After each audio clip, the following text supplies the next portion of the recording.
আমি আমার আম্মুকে খুন করেছি। ইভানের কথা শুনে আঁতকে উঠল রাত্রি ও তার আম্মু। ইভানের দিকে অদ্ভুতভাবে তাকিয়ে আছে দুজন, যেন বিশ্বাসই হচ্ছে না তাদের এই কথা। তার নিজেদের কানকে বিশ্বাস করতে পারছে না। তখন রাত্রি অদ্ভুত সূচকে বলল, তুই কি সত্যি তোর আম্মুকে খুন করেছিস, নাকি আমাদের ভয় দেখানোর জন্য এসব বলছিস? হুম, আমি আমার আম্মুকে খুন করেছি। আর আমি আপনাদের ভয় দেখাতে যাব কেন, যেখানে এই ইভান চৌধুরী নাম শুনলে সবাই ভয় পায়? ইভানের কথা শুনে রাত্রি রেগে গেল। রাত্রির চোখ মুখ লাল হয়ে গেল। রাত্রি কল্পনা করতে পারছে না যে একটা ছেলে কিভাবে তার নিজের আম্মুকে হত্যা করতে পারে। রাত্রি ইভানের কথা শুনে তার আম্মুকে তার রুম থেকে বের করে দিয়ে দরজাটা লক করে দিল। রাত্রি এত পরিমাণ রেগে গেছে যে রাগে তার শরীর কাঁপছে। রাত্রি কোনো কথা না বলে ইভানের দিকে একবার তাকিয়ে বেল্ট হাতে নিল। রাত্রি আর কোনো কথা না বলে ইভানকে বেল্ট দিয়ে অনবরত মারতে লাগলো। ইভান চুপচাপ মার খাচ্ছে, কিছু বলছে না, এবং কি চিৎকারও করছে না। রাত্রি ইভানকে বেল্ট দিয়ে প্রায় 5 মিনিট অনবরত পিটাতে লাগলো। ইভানের চোখ বেয়ে পানি পড়ছে, কিন্তু ইভান মুখ দিয়ে কোনো কথা বের করতেছে না, চুপচাপ মার খাচ্ছে। এক পর্যায়ে রাত্রি ইভানকে মারতে মারতে আধামরা করে দিল। তারপর ইভানের দিকে একবার তাকিয়ে রুম থেকে রেগে বেরিয়ে গেল। রাত্রি ইভানকে এত পরিমাণে মেরেছে যে কিছুক্ষণের মধ্যে ইভান অজ্ঞান হয়ে গেল। আপনার হয়তো কিছুই বুঝতে পারছে না এই ইভানকে আর তার আম্মুকে কেন খুন করেছে, কেন বা এই রাত্রি নামের মেয়েটা ইভানকে এইভাবে মারল। সব কিছু জানতে হলে গল্পের সাথেই থাকুন। চলুন শুরু থেকে শুরু করা যাক। সকাল সকাল ঘুমিয়ে আছে ইভান। মাথায় কারোর হাতের স্পর্শ পেয়ে ঘুম ভেঙে গেল তার। ইভান তাকিয়ে দেখে তার আম্মু মেহের চৌধুরী। ইভান সাথে সাথে তার আম্মুর হাত ঝেঁটিয়ে সরিয়ে দেয়। তখন তার আম্মু মেহের চৌধুরী বলে, ইভান, প্লিজ, আপনারা এসব ড্রামা বন্ধ করেন। রোজ রোজ এসব ড্রামা ভালো লাগে না। ইভান, তোর কি মনে হয় 15 বছর ধরে আমি ড্রামা করছি? তুই আমার ছেলে ইভান, আমি তোর আম্মু। আম্মু? আমার আম্মু মারা গেছে মিসেস মেহের চৌধুরী। ইভান, আমি তোকে নিজের ছেলের মতো ভালোবাসি। তুই আমার ছেলে ইভান। আমি কারো সন্তান না। আর একটা কথা ভালোভাবে শুনে রাখুন মিসেস মেহের চৌধুরী, আমি জীবনেও আপনাকে মায়ের স্থানে বসাবো না। একদিন তুমি নিজে আমাকে মায়ের স্থানে বসাবে ইভান, আর তুই আমাকে আম্মু বলে ডাকবি। সেটা কখনো সম্ভব না মিসেস মেহের চৌধুরী। এই ইভান চৌধুরী তার সিদ্ধান্তের উপর অটুট। এই ইভান চৌধুরীর সিদ্ধান্ত কেউ পাল্টাতে পারবে না। সেই দিনের অপেক্ষায় আমি 15 বছর ধরে আছি, যেদিন তুমি আমাকে আম্মু বলে বুকে জড়িয়ে নিবে, এবং আমি মরার আগে সেই দিনটা অবশ্যই আসবে। সে আশায় থাকেন মিসেস মেহের চৌধুরী, ওই দিনটা কখনো আপনি দেখতে পারবেন না। সেই দিনের আশায় তো বেঁচে আছি। ওই দিনের আশায় বেঁচে সময় নষ্ট করতেছেন। আপনি চাইলে মরে যেতে পারেন। সকাল সকাল মুডটাই নষ্ট করে দিল। ইভানের মুখে এই কথা শুনে স্তব্ধ হয়ে গেল মেহের চৌধুরী। তিনি ভাবতে পারছেন না যে ইভান কোনোদিন এই কথা বলবে তাকে। মেহের চৌধুরী নিজেকে সামলে ইভানকে বলে, ফ্রেশ হয়ে নিচে এসো, তোমার আব্বু অপেক্ষা করছে তোমার জন্য নাস্তার টেবিলে। মেহের চৌধুরী কথাটা বলে ইভানের রুম থেকে বেরিয়ে গেল। ইভান একটা বড় নিঃশ্বাস ফেলে ওয়াশরুমে ঢুকে গেল। প্রায় 20 মিনিট পর নিচে আসলো ইভান। ইভানকে দেখে তার আব্বু ইকরাম চৌধুরী বললেন, তোমাকে কতক্ষণ আগে ডেকে এসেছে তোমার আম্মু, এত দেরি করলে কেন? ইভান তার আব্বুর কথাই কোনো রেসপন্স করলো না। চুপচাপ নাস্তার টেবিলে বসে নাস্তা করে নিল। নাস্তা করে কোনো কথা না বলে সোজা উপরে চলে গেল ইভান। ইভানের এইরকম আচরণ তার বাবা মাকে অদ্ভুত করে না। তার ইভানে এইসব আচরণে অভ্যস্ত। ইভান প্রতিনিয়ত এমন আচরণ করে তার বাবা মায়ের সাথে। তার কিছু বলে না ইভানকে। এর কারণও আছে বটে। গল্পের সাথে থাকুন, সব কিছু জানতে পারবেন। ইভান রুমে এসে বসে রইল। ইভান কি করবে কিছু বুঝতে পারছে না। ইভান নিজের রুমে এদিক ওদিক তাকাতে লাগলো। ইভান এদিক ওদিক তাকাতে গেলে তার চোখ যায় টেবিলের এক কোণায় পড়ে থাকা কলেজের ব্যাগটার দিকে। ইভান ব্যাগটার দিকে তাকিয়ে কিছুক্ষণ ভাবতে লাগলো। তারপর ঘড়ির দিকে তাকিয়ে ইভান কিছু একটা ভেবে রেডি হতে লাগলো। ইভান রেডি হয়ে কলেজের ব্যাগটা কাঁধে নিয়ে বাইকের চাবিটা নিয়ে নিচে চলে এলো। ইভানের আম্মু, আব্বু, ইকরাম চৌধুরী ও মেহের চৌধুরী নিচের সোফায় বসেছিল। তার ইভানের কাঁধে কলেজের ব্যাগ দেখে অনেক অবাক হয়। অবাক হওয়ার কারণও আছে। ইভান এবার অনার্স প্রথম বর্ষে। ইভান ভার্সিটিতে ভর্তি হয়েছে শুধু তার আব্বুর কথায়। ইভান প্রায় 1 মাস আগে ভার্সিটিতে ভর্তি হলো। এই 1 মাসে ইভান কোনোদিন ভার্সিটিতে যায়নি। তার আব্বু আম্মু অনেক বলার পরও ইভান কোনো কথা শুনিনি। তাই তার আব্বু আম্মু অনেক অবাক হয়। ইভানের আব্বু আম্মু ভালোভাবেই বুঝতে পারছে যে ইভান ভার্সিটিতে যাচ্ছে। তারপরও ইভানের আব্বু ইকরাম চৌধুরী ইভানকে বলে, কি রে, কোথায় যাচ্ছিস? কলেজের ব্যাগ নিয়ে? যখন দেখতেই পাচ্ছ কলেজের ব্যাগ নিয়ে যাচ্ছি, তার মানে কলেজেই তো যাচ্ছি, তাই না? তাহলে জিজ্ঞেস করার কি আছে? কলেজে যাচ্ছিস ভালো কথা, একবার বলে যাবি তো? এটা তো তোমার থেকে আশা করা যায়। আমার থেকে কোনো কিছু আশা করাটা বোকামি মিস্টার ইকরাম চৌধুরী। আর এই ইভান চৌধুরী কাউকে জানানোর প্রয়োজন মনে করে না। ইভান, বাবার সাথে কেউ এভাবে কথা বলে? এর চেয়ে ভালোভাবে আমি আর কথা বলতে পারি না।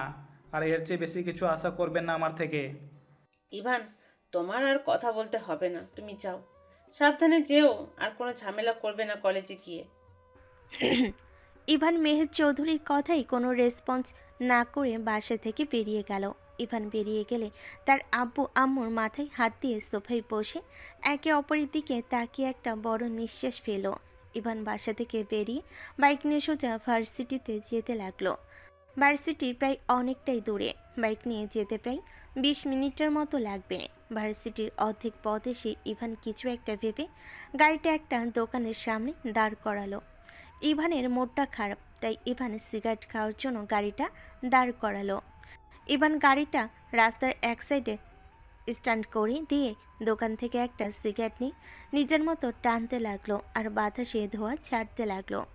ইভান চোখ বন্ধ করে সিগারেট টানতে লাগলো। এমন সময় কিছু একটা আওয়াজে চমকে উঠল সে। ইভান চোখ খুলতেই তার সামনে দিয়ে একটা প্রাইভেট কার চলে গেল। ইভান বুঝতে পারছে না শব্দটা কি হলো। ইভান এদিক ওদিক তাকিয়ে দেখে তার বাইকটা মাটিতে পড়ে আছে, সাথে বাইকের আয়নাটা ভেঙে গেছে এবং টুকটাক অন্যান্য ক্ষতি হয়েছে।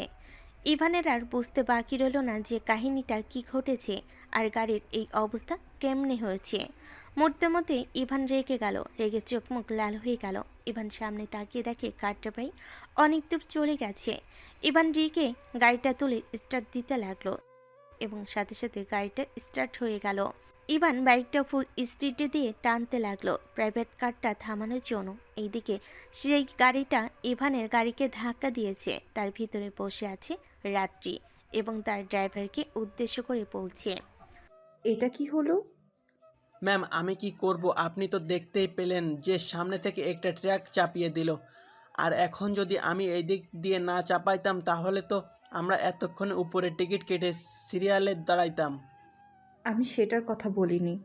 সাইডে বাইকটা যে ধাক্কা খেয়ে পড়ে গেল, আমি সেটার কথা বলেছি। ম্যাম, রাস্তায় তো জায়গা ছিল না, বাইকটাও ভালোভাবে পার্ক না করা, রাস্তার মধ্যে রেখে দিয়েছে, যার ফলে ধাক্কা লেগে গেছে হালকাভাবে। এতক্ষণ বাইকের কথা চিন্তা করলে আমরা উপরে থাকতাম। সেটা না হয় বুঝলাম, কিন্তু আমাদের গাড়িটা আটকানো দরকার ছিল আর বাইকের ক্ষতিপূরণ দেওয়া উচিত ছিল। ম্যাম, ওইখানে যদি দাঁড়াতাম তাহলে টাকাও নিতেও, আমাদের গাড়িও ভাঙতো, সাথে আমাদের মারও খেতে হতো। আপনি তো জানেন আজকালকার যে পরিস্থিতি। জানি। আচ্ছা, এসব বাদ দাও, চলো। রাত্রি কথাটা বলে ড্রাইভার কষে ব্রেক মেরে গাড়িটা থামিয়ে দিল। এইভাবে থামতে দেখে রাত্রি বলল, কি হলো? এভাবে গাড়ি থামালে কেন? ম্যাম, সামনে দেখেন। রাত্রি সামনে তাকাতে দেখতে পেল তাদের সামনে বাইক নিয়ে একটা ছেলে দাঁড়িয়ে আছে। আর এইটা সেই বাইক যে বাইকে তারা একটু আগে ধাক্কা দিল। ইভান বাইক দিয়ে ফুল স্পিডে চালিয়ে প্রাইভেট কারের সামনে গিয়ে খানিকটা দূরে বাইকটা থামালো এবং প্রাইভেট কারের সেখানে থেমে গেল। ইভান এর মেজাজ পুরো গরম হয়ে আছে। একে তো ধাক্কা দিয়েছে, তার উপর আবার সরি বলা বা গাড়ি থামায়নি। ইভান কারের কাছে এসে ড্রাইভারের কলার ধরে গাড়ি থেকে বের করলো এবং সাথে সাথে 2টা থাপ্পড় বসিয়ে দিল। ইভান কিছু বলার আগে গাড়ি থেকে রাত্রি বের হয়ে ইভানকে উদ্দেশ্য করে বলে, আপনার সাহস কিভাবে হয় আমার ড্রাইভারের গায়ে হাত তোলার?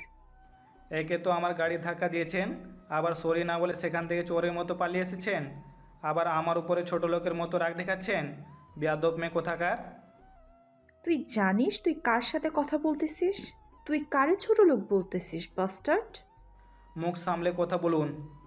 এই নে তোর গাড়ির ক্ষতিপূরণ, 10,000 টাকা।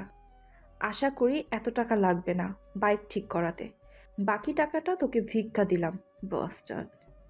কথাটা বলেই রাত্রি তার ব্যাগ থেকে 10,000 টাকা বের করে ইভানের হাতে ধরিয়ে দিল।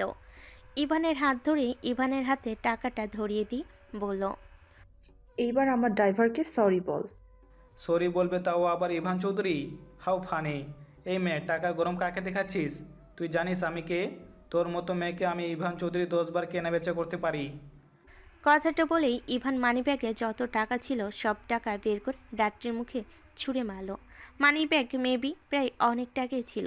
সব টাকা বের করে রাত্রি 10,000 টাকা সহ রাত্রির মুখে ছুঁড়ে মারল। রাত্রি কিছু বলার আগেই ইভান বলল, তোর মতো মেয়ে আমার হাত টাচ করেছে, ভাবতেও নিজের হাতের প্রতি ঘৃণা হচ্ছে।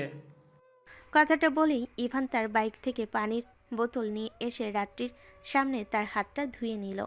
রাত্রি তো প্রচুর পরিমাণে রেগে গেছে, রাগে শরীর থরথর করে কাঁপছে। রাত্রি ইভানকে থাপ্পড় মারার জন্য হাত ওঠালে ইভান ধরে ফেলে। এই ইভান চৌধুরীর গায়ে হাত তোলার আগে 10 বার ভাববি। আমি অন্য কেউ না, আমি ইভান চৌধুরী।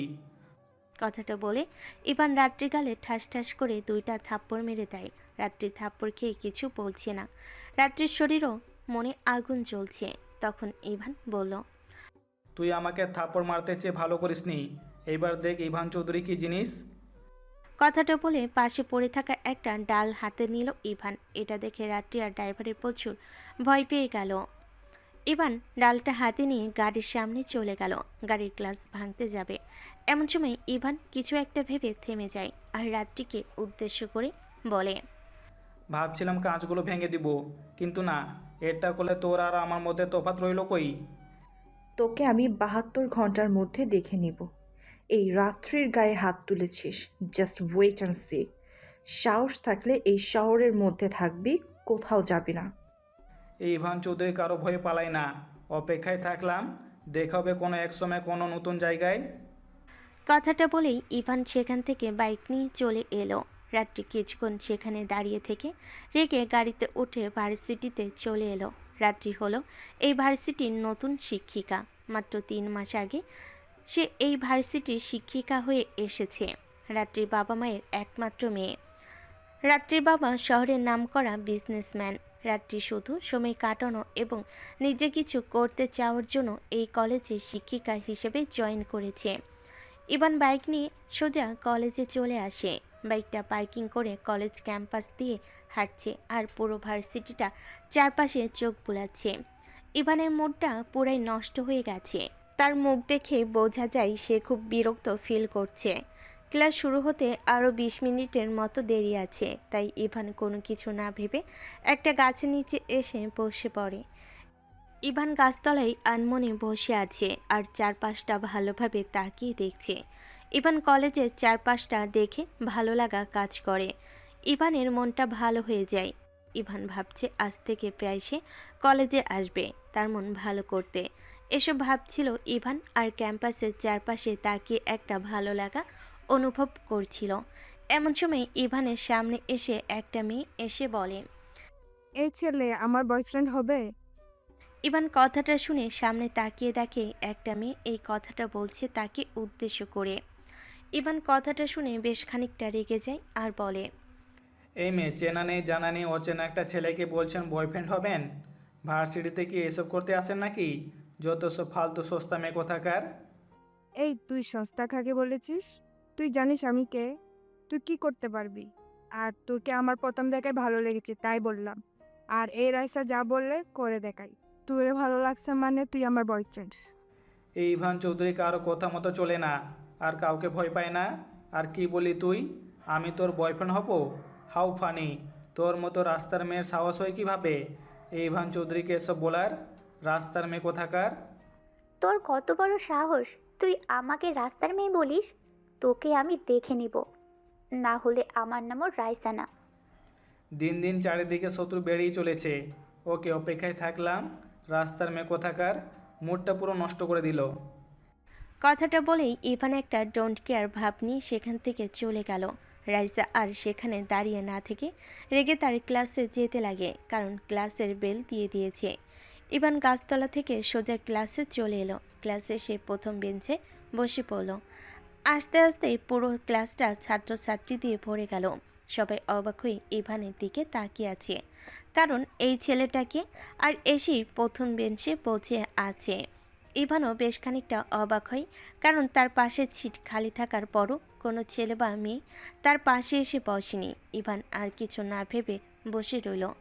এইদিকে রাইসা রেখে ক্লাসে ঢুকে দেখে প্রথম বেঞ্চে একটু আগের ইভান নামে সেই ছেলেটা বসে আছে। এটা দেখে তো রাইসা আরও রেগে গেল, কেননা এই ক্লাসের প্রথম বেঞ্চটা রাইসার জন্য থাকে। রাইসা বড়লোক বাপের একমাত্র মেয়ে, সাথে তার ভাই এই ভার্সিটির ভিপি, তাই রাইসাকে সবে ভয় পায় এবং কেউ কিছু বলে না। আর প্রথম বেঞ্চটা রাইসার জন্য থাকে, ভুলেও কেউ এই বেঞ্চে বসার দুঃসাহস দেখায় না।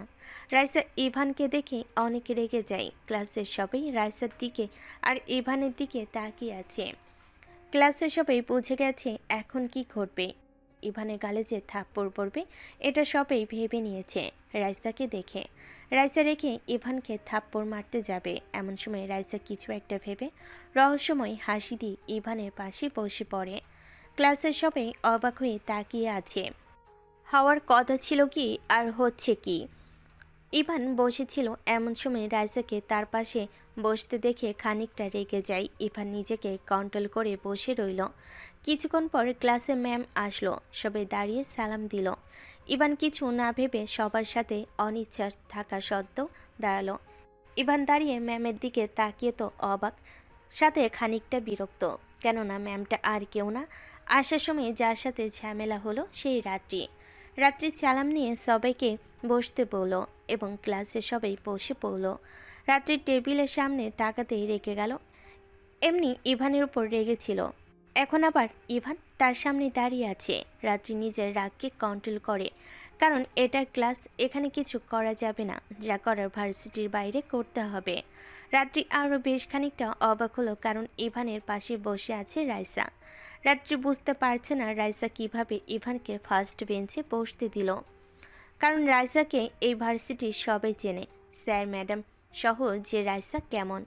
এতক্ষণে তো ইভানের গাল লাল হয়ে যাওয়ার কথা ছিল, কিন্তু ইভান তো দিব্যি বসে আছে আর রাইসাও কিছু বলছে না কেন।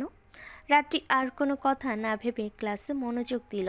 রাত্রি ইভানকে উদ্দেশ্য করে বলল, এই ছেলে দাঁড়াও। ইভান কিছু বলছে না, চুপচাপ বসে আছে। এটা দেখে রাত্রির রাগটা আরও বেড়ে যায়। রাত্রি ইভানকে ঝাড়ি দিয়ে রাগী গলায় বলে, এই ছেলে, তোমাকে দাঁড়াতে বললাম না, দাঁড়াও। ইভান বিরক্তির সুরে দাঁড়িয়ে পড়ল। জি ম্যাম বলুন। তোমাকে তো আগে কখনো এই ক্লাসে দেখিনি। তুমি কি নতুন ভর্তি হয়েছো? না, প্রথম থেকেই ভর্তি হয়েছি। আমি ভর্তি হয়ে কলেজে আসিনি, আজকে প্রথম আসলাম। এতদিন কলেজে আসোনি কেন? আসার প্রয়োজন মনে করিনি, তাই আসিনি। আর কিছু? কথাটা বলে বিরক্ত সুরে তাকিয়ে রইল ইভান রাত্রির দিকে। তখন রাত্রি মনে মনে ভাবল যে ইভানের পরিচয়টা জেনে নিলে তাকে শিক্ষা দিতে সহজ হবে, তাই রাত্রি ইভানকে বলল, তোমার নাম কি? ইভান চৌধুরী। তোমার পরিচয় দাও। তোমার বাসা কোথায় আর তোমার আব্বু আম্মুর নাম কি? পরিচয় বলতে এইটুকু জেনে রাখুন, আমি ইভান চৌধুরী, আর কিছু বলার প্রয়োজন বোধ করছি না। বাবা মায়ের নাম বলার প্রয়োজন মনে করছো না? কেমন ছেলে তুমি? তোমার আব্বু আম্মু তোমাকে ভদ্রতা শেখায়নি? রাত্রির কথা শোনা মাত্রই ইভান প্রচুর পরিমাণে রেগে যায়। রাগে ইভানের চোখ মুখ লাল হয়ে গেল।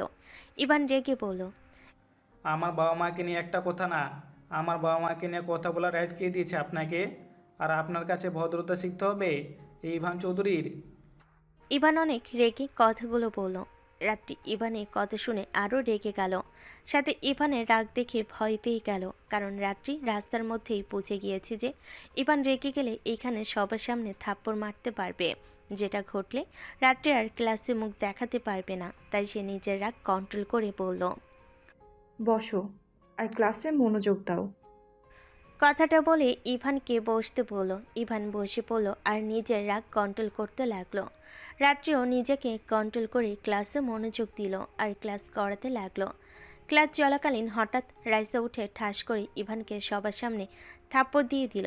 কি হলো কেউ কিছু বুঝতে পারছে না। পুরো ক্লাসের ছেলে মেয়ে রাইসার দিকে তাকিয়ে আছে। হঠাৎ কি হলো? ইভানও বুঝতে পারছে না কি হলো। হঠাৎ কেন এই মেয়েটা তাকে থাপ্পড় মারলো। ইভানের রাগ হতে লাগলো। তখন রাত্রি রাইসাকে উদ্দেশ্য করে বলল, কি হলো? এইটা রাইসা, ওকে থাপ্পড় মারলেন কেন? রাইসা যেটা বলল তা শুনে পুরো ক্লাসের ছেলেমেয়ে ইভানের দিকে তাকিয়ে রইল। রাইসার কথাটা শুনে ইভান প্রচুর পরিমাণে রেগে গেল। যে কোনো সময় এখানে ব্লাস্ট হতে পারে। কথাটা ছিল এটা যে ম্যাম, ক্লাস চলাকালীন ও আমার কোমরে হাত দিয়েছে। রাইসা এই কথাটা সম্পূর্ণ মিথ্যা। ইভান এমন কিছুই করেনি। রাইসা তখনকার শোধ নেওয়ার জন্য এই কথাটা বলেছে আর ক্লাসের সবার সামনে থাপ্পড় মারল। তখন রাত্রি এমনি রেগেছিল। এখন আবার এই কথাটা শুনে রাত্রির রাগটা বেড়ে গেল। রাত্রি রেগে গিয়ে ইভানের সামনে এসে বলতে লাগলো, তোর মতো ছেলেকে আমার চেনা আছে। তখন আমার সাথে রাস্তায় এসব, আর একটু আগে বেয়াদপি, আর এখন এইসব কাজ। তোর সাহস কিভাবে হয় আমাদের সামনে এই কাজটা করতে, তাও আবার আমার স্টুডেন্টের সাথে? তোকে তো... কথাটা বলেই রাত্রি ইভানকে থাপ্পড় মারতে যাবে। এমন সময় ইভান রাত্রির হাত ধরে ফেলে আর ঠাস ঠাস করে সবার সামনে রাত্রিকে 2টা থাপ্পড় মারে আর রেগে চিৎকার করে বলে, এই মেয়ে নিজেকে কি ভাবো? কোনো কিছু সত্য না জেনে ইভান চৌধুরী গায়ে হাত তুলতে এসেছেন? আমি এমন কিছু করিনি। এই মেয়েটা মিথ্যা কথা বলছে। আমি ইভান চৌধুরী ইচ্ছে করলে রোজ এই মেয়ের মতো 10টা মেয়েকে কিনে আমার বেডে ফেলতে পারি, আর আমি এই মেয়ের কোমরে হাত দিব? How funny! আর এই মেয়ে তোমার সাহস হয় কীভাবে ইভান চৌধুরীর নামে মিথ্যা কথাটা বলার? কথাটা বলেই ইভান ঠাস ঠাস করে 2টা থাপ্পড় মেরে দেয় রাইসাকে। রাইসা থাপ্পড় খেয়ে টাল সামলাতে না পেরে বেঞ্চের উপর গিয়ে পড়ে। রাইসার ঠোঁট কেটে রক্ত পড়তে লাগলো। পুরো ক্লাস ভয়ে ভয়ে ইভানের দিকে তাকায়। ইভান যে পরিমাণ রেগে আছে তা দেখে সবাই ভয় পেয়ে গেছে। পুরো ক্লাস নিস্তব্ধ। রাত্রে আর সেখানে না দাঁড়িয়ে রাগে লজ্জায় ক্লাস থেকে বেরিয়ে যায়। কারণ পুরো ক্লাসের সামনে তাকে থাপ্পড় মেরেছে ইভান। লজ্জায় মাথা কাটা যাচ্ছে রাত্রির। কারণ ইভানের মতো একটা ছেলের কাছে সে সবার সামনে থাপ্পড় খেয়েছে। তাই রাত্রি ক্লাস থেকে বেরিয়ে পড়ে আর রেগে গাড়িতে উঠে ভার্সিটি থেকে বেরিয়ে যায়। রাইসা উঠে রেগে ইভানকে থাপ্পড় দিতে যাবে। তখন ইভান হাত ধরে ফেলে এবং আবারও ঠাস ঠাস করে 2টা থাপ্পড় মেরে দেয় রাইসাকে। রাইসা রেগে বলে, তুই যদি এক বাপের সন্তান হোস তো এখানে দাঁড়া 20 মিনিট। আমি তোকে দেখিয়ে দিচ্ছি আমি কে, আর তুই কার গায়ে হাত তুলেছিস। রাইসার কথা শুনে তো ইভান আরও রেগে গেল। সাথে সাথে ঠাস ঠাস করে আরও 2টা থাপ্পড় মেরে দিল রাইসাকে। তখন ইভান এক হাত দিয়ে রাইসার গাল 2টা চেপে ধরে বলল, এইবার বুঝলি তো ইভান এক বাপের সন্তান?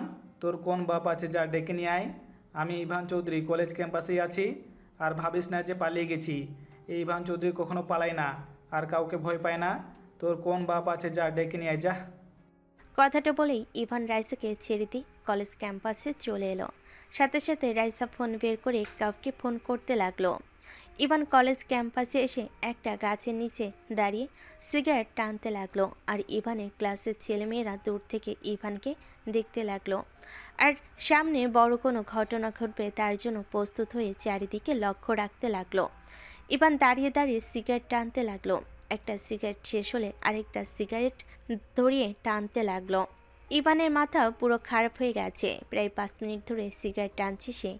ইভান একের পর এক সিগারেট টানছে। এমন সময় পিছন থেকে কেউ লাথি মেরে তাকে ফেলে দেয়। ইভান মাটিতে শুয়ে থেকে পিছনে তাকালো। ইভান পিছনে তাকিয়ে দেখে প্রায় 8 থেকে 10টার মতো ছেলে আর রাইসা দাঁড়িয়ে আছে হাতে হকি স্টিক নিয়ে। তখন ইভান তাদেরকে বলল, কী রে, রাস্তার মেয়ে আসছিস? তোর জন্য অপেক্ষা করছিলাম। মাত্র 10টা ছেলে নিয়ে এসেছিস ইভান চৌধুরীকে মারার জন্য? হায় রে বোকা মেয়ে! রাইসার পাশে দাঁড়িয়েছিল তার ভাই রনি। রনি ইভানের কথা শুনে বলল, তোর এত বড় সাহস, তুই আমার বোনকে রাস্তার মেয়ে বলিস? তুই জানিস আমি কে? আমি হলাম এই ভার্সিটির বিপি। তোর মতো ভিপিরে এই ইভান চৌধুরী গুনে না। আজ তোর এমন অবস্থা করব যে তুই জীবনে কোনো দিন হাঁটতে পারবি না। আজ তোর এমন অবস্থা করব যে তোর অবস্থা দেখে কেউ আর আমার বোনের গায়ে হাত তোলার কথা স্বপ্নও ভাববে না। ইভান চৌধুরী টাইম ওয়েস্ট করতে পছন্দ করে না। আই সালা হারামখোর। ইভানের কথা শুনে রাইসার ভাই রনি একাই ইভানকে মারতে আসে। ইভান মাটিতে পড়েছিল এবং তার পাশে ছিল একটা ইট। রনি ইভানকে মারতে এগিয়ে আসতেই ইভান পাশে পড়ে থাকা ইটটা হাতে নিয়ে সজোরে দিল রনির মাথায় একটা বাড়ি। আচমকা এমন হয়ে ওঠার কারণে রনি কিছু বুঝতে পারেনি। রনি মাথায় হাত দিয়ে মাটিতে পড়ে গেল আর চিৎকার করতে লাগলো মাথায় হাত দিয়ে। রনির মাথা থেকে রক্ত পড়তে লাগলো। রাইসা কাঁদতে কাঁদতে দৌড়ে গিয়ে তার ভাইকে ধরে। ইভান সেদিকে না তাকিয়ে সামনে থাকা ছেলেগুলোর দিকে এগিয়ে গেল। পুরো ক্যাম্পাস ইভানের দিকে তাকিয়ে আছে, কেউ এগিয়ে যাওয়ার সাহসটুকু পাচ্ছে না। ইভান এত বাজেভাবে রনির মাথায় মেরেছে যে ইভানের সামনে থাকা ছেলেগুলো ভয়ে ঘামতে শুরু করলো। তখন ইভান রেগে বলল, কি রে, ঘামছিস কেন? আই সোয়ারের বাচ্চা। কথাটা বলেই ইভান রনির হাত থেকে পড়ে যাওয়া হকি স্টিকটা হাতে নিয়ে সামনে থাকা ছেলেগুলোর কাছে এগিয়ে গিয়ে এলোপাথারি মারতে থাকে। ইভান এমনভাবে একের পর এক মারছে যে তারা কিছু করতে পারছে না। ইভান এতটাই হিংস্র হয়ে গেছে যে সামনে যাকে পাচ্ছে তাকে খুব বাজেভাবে আঘাত করছে। একসময় ইভান এলোপাতারি মারতে মারতে সব কয়টাকে মাটিতে শুইয়ে ফেলে। কেউ পালানোর চেষ্টা পর্যন্ত করছে না। ইভান ছেলেগুলোর পায়ে এত বাজেভাবে মেরেছে যে কারোর গায়ে উঠে দাঁড়ানোর শক্তি পর্যন্ত নেই। ইভান মাটিতে ফেলে তাদেরও মারতে লাগে। ক্যাম্পাসের স্যার ম্যাডাম সহ সবাই তাকিয়ে আছে ইভানের দিকে। ইভান এতটা হিংস্রভাবে মারছে যে কেউ ইভানকে থামাতে যাওয়ার কথা কল্পনাও করছে না। ইভান মাটিতে পড়ে থাকা ছেলেগুলোকে 2 মিনিট পিটিয়ে কিছুটা শান্ত হয়। ইভান হকি স্টিকটা হাতে নিয়ে রনি আর রাইসার সামনে গিয়ে দাঁড়ালো। রনি মাথায় হাত দিয়ে ব্যথায় কাতরাচ্ছে এখনও। তখন রাইসা ইভানের পা জড়িয়ে ধরে বলে, প্লিজ আমার ভাইয়াকে আর মেরো না। আমাকে আমাকে মারো, তাও আমার ভাইয়াকে আর মেরো না। এই ইভান চৌধুরী কাপুরুষ না যে একটা মেয়েকে মারবে। যা, তোর ভাইয়ের প্রাণটা আমি তোকে ভিক্ষা দিলাম আমার পা জড়ে ধরার কারণে। যা তাড়াতাড়ি হসপিটালে নিয়ে যা, নাহলে তোর ভাইকে আর কোনোদিন দেখতে পারবি না। কথাটা বলেই ইভান বাইক নিয়ে সোজা ভার্সিটি থেকে বেরিয়ে যায়। ইভান বেরিয়ে যাওয়ার সাথে সাথে কিছু ছেলেমেয়ে এগিয়ে আসে রাইসাকে সাহায্য করার জন্য। কারণ রনিও একটা মানুষ, এটা ভেবে স্যার ম্যাডামরা সহ অনেকেই এগিয়ে আসে তাদের হসপিটালে নেওয়ার জন্য। অনেকে আসে না কারণ রাইসা আর তার ভাই রনির অত্যাচার আর অহংকারের কারণে। তারা ভাবছে যা হয়েছে ভালোর জন্যই হয়েছে। তারপর রাইসা আর আরও কয়েকটা ছেলে মেয়ে মিলে তার ভাইকে গাড়িতে উঠিয়ে হসপিটাল নিয়ে আসে এবং আরও কয়েকটা ছেলে মেয়ে মিলে মাটিতে পড়ে থাকা ছেলে মেয়েগুলোকে ধরে অন্য একটা গাড়ি করে হসপিটালে নিয়ে আসতে লাগলো। অন্যদিকে ইভান বাইক নিয়ে ভার্সিটি থেকে বের হয়ে সোজা বাসে আসতে লাগে। ইভান বাসে আসতে আসতে লক্ষ্য করে কয়েকটা ছেলে বাইকে করে তাকে ফলো করছে, সাথে একটা গাড়িও আছে, কিন্তু কেন সেটা ইভান বুঝতে পারছে না এবং কি ছেলেগুলোকেও অচেনা মনে হচ্ছে তার। ইভান ভার্সিটি থেকে বের হওয়ার পর থেকেই বিষয়টা লক্ষ্য করেছে। ইভান এসব দেখে মেজাজ হারিয়ে ফেলে আর নিজে নিজেই বলতে লাগলো, সালা সব কোটাকে আসতে হবে আজকেই, কাল আসলে কি ক্ষতি হতো? এমনি মন মেজাজ ভালো না আজকে, তার উপরে আবার। কথাটা বলেই ইভান মেজাজ হারিয়ে বাইকটা এক সাইডে দাঁড় করায় এবং বাইকের উপরে উঠে বসে। যে ছেলেগুলো বাইক নিয়ে ইভানকে ফলো করছিল তারা ইভানের সামনে এসে বাইক থামাতেই ইভান রেগে বলল, সালার তোদের কারণে আজকাল আর মুড ঠিক থাকে না। বল, তোদের সাথে আমার কিসের হিসাব নিকাশ? সব কিছু যোগ করে আজ তোদের পাওনাটা দিয়ে দেই। বাইক থেকে নেমে ছেলেগুলো ইভানের সামনে এলো। তখন একটা ছেলে ইভানকে উদ্দেশ্য করে বলল, আমাদের সাথে তোর কোনো হিসাব নিকাশ নাই, যা আছে অন্যজনের সাথে। তাহলে তোরা আমাকে ফলো করছিলি কেন? তোকে নিয়ে যাওয়ার জন্য, তুলে নিয়ে যাওয়ার জন্য। ছেলেটার কথা শুনে ইভান হাসতে থাকে। ইভানকে হাসতে দেখে ছেলেগুলো ভুরু কুঁচকে ইভানের দিকে তাকিয়ে থাকে। তখন ইভান বলে, তোরা তুলে নিয়ে যাবি এই ইভান চৌধুরীকে? তোদের কথা শুনে আমার হাসি পাচ্ছে। তোরা তোদের কার্যক্রম শুরু করতে পারিস। কথাটা বলেই ইভান বাইক থেকে নেমে পড়ল।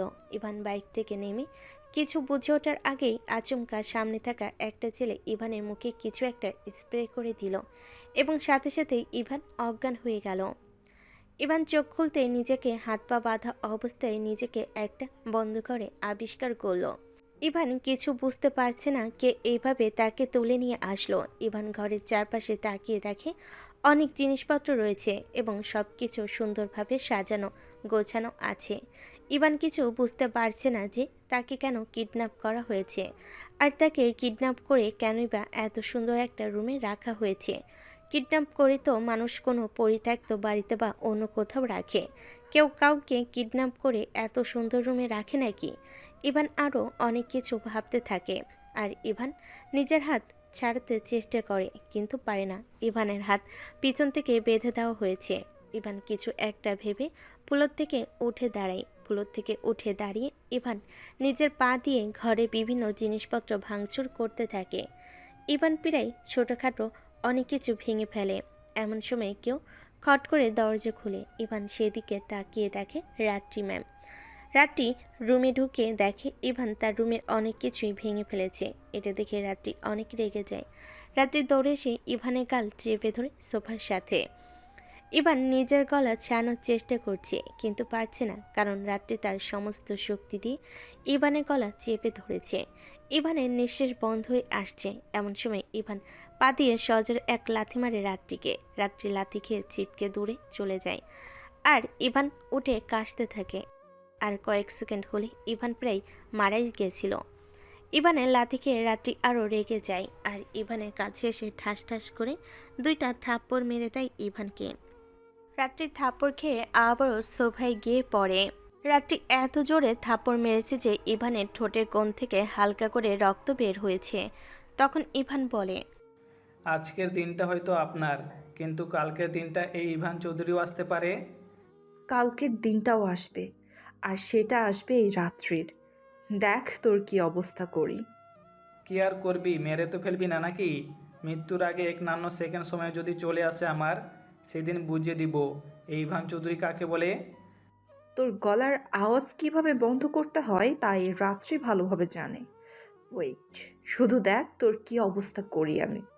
কথাটা বলে রুম থেকে বেরিয়ে গেল রাত্রি।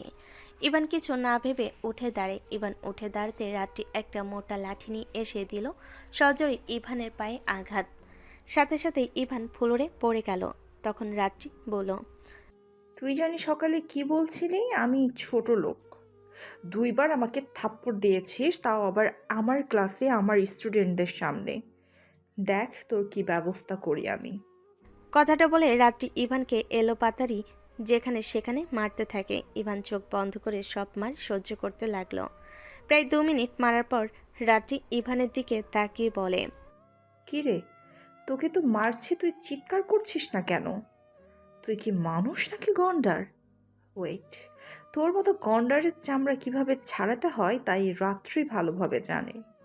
কথাটা বলে রাত্রি ইভানকে আরো জোরে জোরে এলোপাথারি আঘাত করতে লাগলো। রাত্রি ইভানকে মারতে মারতে এক পর্যায়ে আধমরা করে ফেলে, কিন্তু ইভান মুখ থেকে কোনো কথা বলছে না এবং কি চিৎকারও করছে না। এটা দেখে রাত্রি আরও রেগে যায় আর বলে, কি রে, প্রাণ ভিক্ষা চাইবি না? বলবি না আমার ভুল হয়ে গেছে? আমাকে ছেড়ে দিন। এইবার বুঝতে পারছিস তো এই রাত্রিকে? রাত্রির কথা শুনে ইভান রাত্রির দিকে তাকায়। ইভানের সারা শরীর ব্যথা হয়ে গেছে। ইভান ভালোভাবে কথাও বলতে পারছে না। ইভান রাত্রির কথা শুনে হাসতে থাকে, আর হাসতে হাসতে কোনো রকমে বলে, প্রাণ ভিক্ষা চাইবো, তাও আবার এই ইভান চৌধুরী, যেখানে ইভান চৌধুরী মানুষের প্রাণ ভিক্ষা দেয়। আর কি বলেন ক্ষমা চাইবো? How funny. এটা কখনো সম্ভব না। মরে যাব তাও এই ইভান চৌধুরী কারো কাছে ক্ষমা চাইবে না। আজ পর্যন্ত এই ইভান চৌধুরী কারো কাছে মাথা নত করিনি। ইভানের এমন কথা শুনে রাত্রি আরও রেগে যায়। সাথে সাথে আবারও ইভানকে এলোপাতাড়ি মারতে থাকে। মারতে মারতে একসময় ইভানকে অজ্ঞান করে ফেলে, আর লাঠিটা ফেলে দিয়ে রেগে রুম থেকে বেরিয়ে যায়। রাত্রি রেগে রুম থেকে বেরিয়ে নিচে চলে আসে। রাত্রি নিচে এসে এক গ্লাস পানি নিয়ে পুরোটা ঢকঢক করে খেয়ে ফেলে। তখন রাত্রির আম্মু রাত্রির এরকম আচরণ দেখে, এভাবে রেগে থাকতে দেখে রাত্রিকে উদ্দেশ্য করে বলে, কি রে, এত রেগেছিস কেন? আর এরকম করছিস কেন? ওই ছেলের সাহস কিভাবে হয় এই রাত্রির গায়ে হাত তোলার আর রাত্রির সাথে বাজে ব্যবহার করার? এই রাত্রিকে তা ভালোভাবে ওকে বুঝিয়ে দিয়েছি। কেন, কি করেছিস ছেলেটাকে? এমন অবস্থা করেছি আগামী 1 সপ্তাহ উঠে দাঁড়াতে পারবে কিনা সন্দেহ। কি করেছিস কি তুই? আমারে গিয়ে দেখতে দে। গিয়ে লাভ নেই, এমন মার মেরেছি যে অজ্ঞান হয়ে গেছে।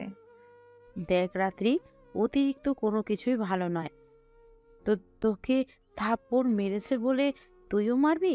ছেলেটার জ্ঞান ফিরলে রেখে আসিস। কখনোই না। যতক্ষণ পর্যন্ত এই রাত্রির পায়ে জড়িয়ে মাফ না চাইবে, ততক্ষণ পর্যন্ত এখান থেকে ছাড়া পাবে না। দেখ রাত্রি, বিষয়টা কিন্তু খুব বাড়াবাড়ি হয়ে যাচ্ছে। তুই শুধু তোর আব্বুর কারণে কিন্তু তুই বেঁচে যাচ্ছিস। লাই দিয়ে দিয়ে মাথায় তুলে ফেলেছে। আমি বলছি তুই ছেলেটাকে রেখে আসবি। সেটা কখনো সম্ভব না। ওই ছেলেটা তোকে মেরেছে কারণ তুই অন্যায় করেছিলি, তাই তুই থাপ্পড় খেয়েছিস। এখনো বলছিস এখনো বলছিস সময় আছে। ছেলেটাকে রেখে আয়, না হলে বাড়াবাড়ি হয়ে যাবে। ছেলেটাকে দেখে মনে হচ্ছে কোনো বড়লোক বাড়ির সন্তান। সেটা কখনো সম্ভব না। এই রাত্রি যা বলে তাই করে। এই কারণেই তোকে একদিন পস্তাতে হবে। কথাটা মিলিয়ে নিস। এখনো সময় আছে। ছেলেটাকে সরি বলে রেখে আয়। তোমার জ্ঞান দেওয়া বন্ধ করো, যাও এখান থেকে। রাত্রি অনেক রেগে চিৎকার দিয়ে কথাটা বলল। রাত্রির রাগ দেখে তার আম্মু আর কিছু বলল না, কারণ তিনি রাত্রির রাগ সম্পর্কে জানে এবং রাত্রির সিদ্ধান্ত থেকে তাকে কেউ সরাতে পারে না। রাত্রির আম্মু সেখান থেকে চলে যায়। রাত্রি রেগে তার রুমে চলে আসে। রাত্রি তাকিয়ে দেখে ইভান এখনও অজ্ঞান অবস্থায় ফ্লোরে পড়ে আছে। রাত্রি সেদিকে একবার তাকে জামা কাপড় নিয়ে তার ওয়াশরুমে ঢুকে পড়ল শাওয়ার নিতে। রাত্রির শাওয়ার নিক, আমাদের দেখে কাজ নাই, বরং আমরা একটু ফ্ল্যাশব্যাক থেকে ঘুরে আসি, তাহলে বুঝতে সুবিধা হবে। ফ্ল্যাশব্যাক: ভার্সিটি টাইমে যখন ইভান রাত্রিকে সব স্টুডেন্টের সামনে থাপ্পড় মারে, তখন রাত্রি রেগে ভার্সিটি থেকে বেরিয়ে সোজা বাসায় চলে আসে। রাত্রি বাসে এসে কাউকে কিছু না বলে সোজা রুমে গিয়ে জিনিসপত্র ভাঙতে থাকে। রাত্রির রুমে জিনিসপত্র ভাঙার শব্দ পেয়ে রাত্রির আব্বু তার আম্মু সেখানে চলে আসে। রাত্রিকে এত রেগে জিনিসপত্র ভাঙতে দেখে তার আব্বু তখন তাকে থামায় আর রাত্রির মাথায় হাত দিয়ে বলে, কিরে মা, এত রেগে আছিস কেন? শান্ত হ। আর কেউ কিছু বলেছে আমাকে বল। আব্বু, ওই ছেলে এই রাত্রির গায়ে হাত তুলেছে। কি আমার মেয়ের গায়ে হাত তুলেছে? কার এত বড় সাহস আমার মেয়ের গায়ে হাত তুলেছে? পুরো ক্লাসের সামনে, আমার স্টুডেন্টদের সামনে ওই ছেলে আমার গায়ে হাত তুলেছে। তুই শুধু একবার নাম বল, কে তোর গায়ে হাত তুলেছে, বাকিটা আমি দেখে নিচ্ছি। তোমাকে কিছু করতে হবে না, যা করার তোমার মেয়ে এই রাত্রি করবে। তুমি শুধু ওই ছেলেকে তুলে এনে দাও।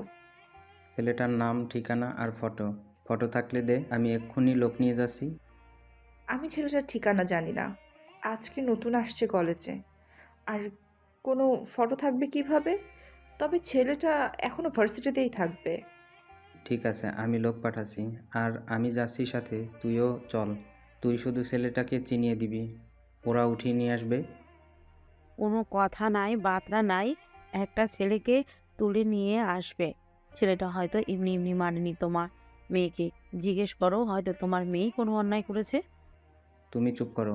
আমার মেয়ে অন্যায় করেছে কিনা সেটা বড় কথা নয়, বড় কথা আমার মেয়ের গায়ে হাত তুলেছে। কথাটা বলে রাত্রির আব্বু কাউকে ফোন করে আসতে বলে আর সব কিছু বুঝিয়ে বলে, আর রাত্রিকে কন্ট্যাক্ট নাম্বার দিয়ে দেয়। কিছুক্ষণের মধ্যে কয়েকটা ছেলে আসে রাত্রিদের বাসার সামনে আর রাত্রিকে কল করে বলে যে চলে এসেছে আর টাকাটা নিয়ে এসে নিচে আসতে বলে। তারপর রাত্রি আর তার আব্বু নিচে চলে আসে আর ছেলেদেরকে সব কিছু বুঝিয়ে বলে আর তার হাফ টাকা দিয়ে দেয়। হাফ টাকা কাজ হওয়ার পর রাত্রির বাবা এবং ছেলেগুলো বাইরে বের হবে। এমন সময় রাত্রির বাবার ফোনে একটা ফোন আসে। রাত্রির বাবা ফোন রিসিভ করে কিছুক্ষণ কথা বলে, তারপর রাত্রি আর ছেলেগুলোকে উদ্দেশ্য করে বলে, তোমরা যাও, আর রাত্রি তুই ওর সাথে যা। তুই শুধু ছেলেটাকে চিনিয়ে দিবি। কেন আব্বু, তুমি যাবে না? না, আমি যেতে পারবো না। আমাকে ব্যবসায়ের কাজে ইমার্জেন্সি চট্টগ্রাম যেতে হবে, অনেক সমস্যা হয়েছে। ঠিক আছে, যাও। এই দিকটা আমি দেখে নিতে পারবো। ঠিক আছে, যা, আমিও বেরোবো। তারপর রাত্রি একটা গাড়ি আর ছেলেগুলোকে বাইক নিয়ে বেরিয়ে পড়ে। রাত্রি বেরোবার কিছুক্ষণ পর রাত্রির বাবা রেডি হয়ে চট্টগ্রামের উদ্দেশ্যে বেরিয়ে পড়ে। রাত্রি আর ছেলেগুলো সোজা ভার্সিটির সামনে চলে আসে। রাত্রি আর ছেলেগুলো ভার্সিটির সামনে আসতে রাত্রি লক্ষ্য করলো গেট দিয়ে ইভান বাইক নিয়ে বেরিয়ে চলে যাচ্ছে এবং সাথে সাথে রাত্রির ছেলেগুলোকে ইশারা করে ইভানকে দেখিয়ে দেয়। তারপর ছেলেগুলো আর রাত্রি ইভানের পিছু করতে থাকে। তারপর কি হয়েছে তা তো আপনারা জানেন। রাত্রি ইভানকে কিডন্যাপ করিয়ে নিয়ে এসেছে। বর্তমানে রাত্রি শাও নিয়ে ওয়াশরুম থেকে বের হয়ে এসেছে। এসে দেখে ইভান এখনও অজ্ঞান অবস্থায় পড়ে আছে। রাত্রি ইভানের দিকে একবার তাকিয়ে নিচে চলে আসে আর তার আম্মুকে চিৎকার করে বলে, আম্মু খিদে পেয়েছে, খাবার দাও। রাত্রির ডাক শুনে রাত্রির আম্মু রুম থেকে বেরিয়ে এসে রাত্রিকে খাবার বেড়ে দেয়। রাত্রির আম্মু চুপ করে আছে, কিছু বলছে না। রাত্রি আর কিছু বলছে না। রাত্রি খাওয়া দাওয়া করে সিঁড়ি বেয়ে উপরে চলে এলো আর রুমের সামনে রাত্রি পিছন পিছন তার আম্মু আসে। তখন রাত্রি তার আম্মুকে বলে, কি হলো, আমার পিছন পিছন এভাবে আসছো কেন? একটু আগে তো আমাকে খুব রাগ দেখালে, আর কথাও বললে না। ছেলেটাকে দেখতে আসলাম, সর দেখতে দে। কথাটা বলে রাত্রির আম্মু রাত্রিকে আর কিছু বলার সুযোগ না দিয়ে রাত্রির রুমে ঢুকে পড়ে। রাত্রির রুমে ঢুকতে রাত্রির আম্মুর চোখ জোড়া ভিজে যায়। রাত্রির আম্মু তাকিয়ে দেখে ইভানের সারা শরীর ক্ষত বিক্ষত হয়ে ফ্লোরে পড়ে আছে অজ্ঞান হয়ে। রাত্রি আম্মু ইভানকে আর এইভাবে দেখতে পারছে না, তাই তিনি রুম থেকে বেরিয়ে চলে গেলেন আর যাওয়ার আগে রাত্রিকে উদ্দেশ্য করে বললেন, ছি রাত্রি, তুই কি মানুষ? তোরে আমার মেয়ে ভাবতেও আমার ঘৃণা হচ্ছে। এইভাবে একটা মেয়েকে কোনো মানুষ মারতে পারে, এটা আমার জানা ছিল? আরে মানুষ তো একটা মানুষ খেকো পশুকেও এভাবে মারে না। সারা শরীর কি করেছিস ছেলেটাকে মেরে? তোর ভিতরে কি কোনো মনুষ্যত্ব আছে? তুই কি মানুষ? রাত্রির আম্মুর কথা শুনে রাত্রি কি বলবে কিছু ভেবে পাচ্ছে না। রাত্রি ইভানের দিকে তাকিয়ে দেখে ইভানের শরীর ক্ষতবিক্ষত হয়ে আছে। সত্যি তো অনেক বাজেভাবে মেরেছে ইভানকে। রাত্রি রেগে গেলে কি করে সেটা ও নিজেই জানে না। রাত্রি রাগের বশেই ইভানকে এইভাবে মেরেছে। রাত্রি নিজেই নিজেকে ধিক্কার দিতে লাগলো যে কেন সে এত বাজেভাবে মেরেছে। ইভানের দিকে তাকিয়ে খানিকটা মায়া হয় রাত্রির। রাত্রি ইভানের কাছে গিয়ে ইভানকে অজ্ঞান অবস্থায় তুলে খাটে শুইয়ে দেয় আর কিছু একটা ভেবে রুম থেকে বেরিয়ে যায়। রাত্রি একটা মলম নিয়ে এসে ইভানের ক্ষত জায়গাগুলোতে লাগিয়ে দিতে থাকে। রাত্রি ইভানের শার্ট খুলতে রাত্রির চোখ ভিজে ওঠে। পুরো শরীরে মায়ের দাগ স্পষ্ট ফুটে উঠেছে। এমন কোনো জায়গা নেই যে মায়ের পড়েনি। এটা দেখে রাত্রির চোখ ভিজে যায়। রাত্রি ভাবতে পারছে না যে সে এইভাবে ইভানকে মেরেছে। রাত্রি মনটা অনেক ভালো, কিন্তু রেগে গেলে রাগের বশে কি করে ফেলে ও তা নিজেও জানে না। রাত্রি ইভানের সারা শরীরে মলম লাগিয়ে দিয়ে ইভানের পাশেই বসে পড়ে। তারপর দীর্ঘ একটা নিঃশ্বাস ফেলে ইভানের দিকে তাকায়। ইভানের দিকে কিছুক্ষণ তাকিয়ে থাকে রাত্রি। ঝগড়া আর মারামারির ভিতরে ইভানকে ভালোভাবে লক্ষ্য হয়নি রাত্রির। রাত্রি ইভানের দিক ভালোভাবে তাকাতে চোখ আটকে যায় তার। ইভানের মায়াবী মুখের দিকে তাকিয়ে মুখ থেকে এখনও বাচ্চাদের মতো মায়াবী স্বভাবটা যায়নি। হালকা চাপদারির সাথে ফর্সা ত্বকে খুব সুন্দর একটা আকার আবরণী দেখতে ইভান। যে কোনো মেয়ে দেখেই ক্রাশ খেয়ে যাবে। সাথে মাথার চুলগুলো অগোছাল হয়ে আছে মাথায়। এখনও কপালের সামনে, যা ইভানের সৌন্দর্যকে আরও বৃদ্ধি করে। রাত্রি একটা মুচকি হাসি দিয়ে ওঠে আর নিজের অজান্তে তার হাত চলে যায় ইভানের চুলে। রাত 10টা, প্রায় 10টার সময় ইভানের জ্ঞান ফিরে। ইভানের জ্ঞান ফিরতে ইভান নিজেকে বিছানায় আবিষ্কার করে আর সাথে সাথে তার শরীরে মলম লাগানো। এটা দেখে ইভান বেশ খানিকটা অবাক হয়। ইভান ভাবতে থাকে এভাবে কেউ কাউকে মেরে মলম লাগিয়ে দেয় নাকি? মেয়েটা কি সাইকো নাকি যে এত মেরে আবার নিজে মলম লাগিয়ে দেয়? যাই হোক, মেয়েটার মনে দয়া মায়া একটু হলেও আছে। ইভান এইসবই ভাবছিল, তখন তার পাশে বসেছিল রাত্রি। রাত্রি ইভানের জ্ঞান ফিরতে দেখে বড় একটা নিঃশ্বাস ফেলে। যাক, শেষমেশ জ্ঞান ফিরল। রাত্রি তো ভয় পেয়ে গেছিল। তারপর রাত্রি রুম থেকে বেরিয়ে চলে গেল। রাত্রিকে চলে যেতে দেখে ইভান মনে মনে বলতে লাগলো, শালা এটা মেয়ে নাকি অন্য কিছু? ইভান এটা ভেবে উঠতে গেলে উঠতে পারে না, শরীর ব্যথা করছে মায়ের খাওয়ার কারণে। ইভান আর ওঠার ব্যথার চেষ্টা না করে শুয়ে রইল আর সামনে কী হবে তা দেখতে লাগলো। রাত্রি রুম থেকে বেরিয়ে সোজা নিচে চলে এসেছে। রাত্রি নিচে এসে দেখে খাবার টেবিলে তার আম্মু এখনও নাই। রাত্রি তার আম্মুর রুমে চলে যায় আর তার আম্মুর সামনে গিয়ে বলল, আম্মু, রাত্রির আম্মু, চুপ করে আছো কেন? কথা বলো। বল কি বলবি? খাবার খাবে না? না, আমি খাবো না, আমার খিদে নেই, তুই খেয়ে নে যা। আম্মু, তুমি এখনো রেগে আছো আমার উপর? তুমি তো জানো আমি রেগে গেলে কি করে বসি সেটা আমি নিজেও জানি না। রাগের বশে ছেলেটাকে এভাবে নিজের অজান্তে মেরেছি। আম্মু সরি। আর ছেলেটাকে আমি মলম লাগিয়ে দিয়েছি, এখন ঠিক আছে। তুমি আমাকে মাফ করে দাও। রাত্রির কথা শুনে রাত্রির আম্মু বেশ খানিকটা অবাক হয়। তারপর কিছু না বলে রাত্রির দিকে তাকিয়ে বলে, কাউকে এইভাবে মেরে যদি মলম লাগিয়ে দেয় তাহলে কি সবকিছু ঠিক হয়ে যাবে? বললাম তো সরি। আর কখনো কাউকে এভাবে মারবো না। এবারের মতো মাফ করে দাও। ঠিক আছে, মাফ করে দিলাম। আর এইভাবে কেন কখনো গায়ে হাত তুলবি না কারো গায়ে। ঠিক আছে। তারপর রাত্রি আর তার আম্মু খাবার খেয়ে চলে এলো। রাত্রি খাবার খেয়ে এক প্লেট খাবার নিয়ে নিজের রুমে আসতে যাবে, তখন তার আম্মু তাকে বলল, কি রে, খাবার নিয়ে কই যাচ্ছিস? কোর্ট রুমে। ছেলেটা তো শুধু মাইরই খেয়েছে, সকাল থেকে তো কিছু খায়নি। ও, আমার তো মনে ছিল না, জানি যা। তারপর রাত্রি খাবারের প্লেটটা নিয়ে রুমে চলে আসে আর টেবিলের ওপর রেখে ইভানের কাছে আসে আর ইভানকে খাটে হেলান দিয়ে বসিয়ে দেয়। ইভান শুধু তাকিয়ে তাকিয়ে দেখছে মেয়েটা করছে কি আর করতে চাইছেটা বা কি।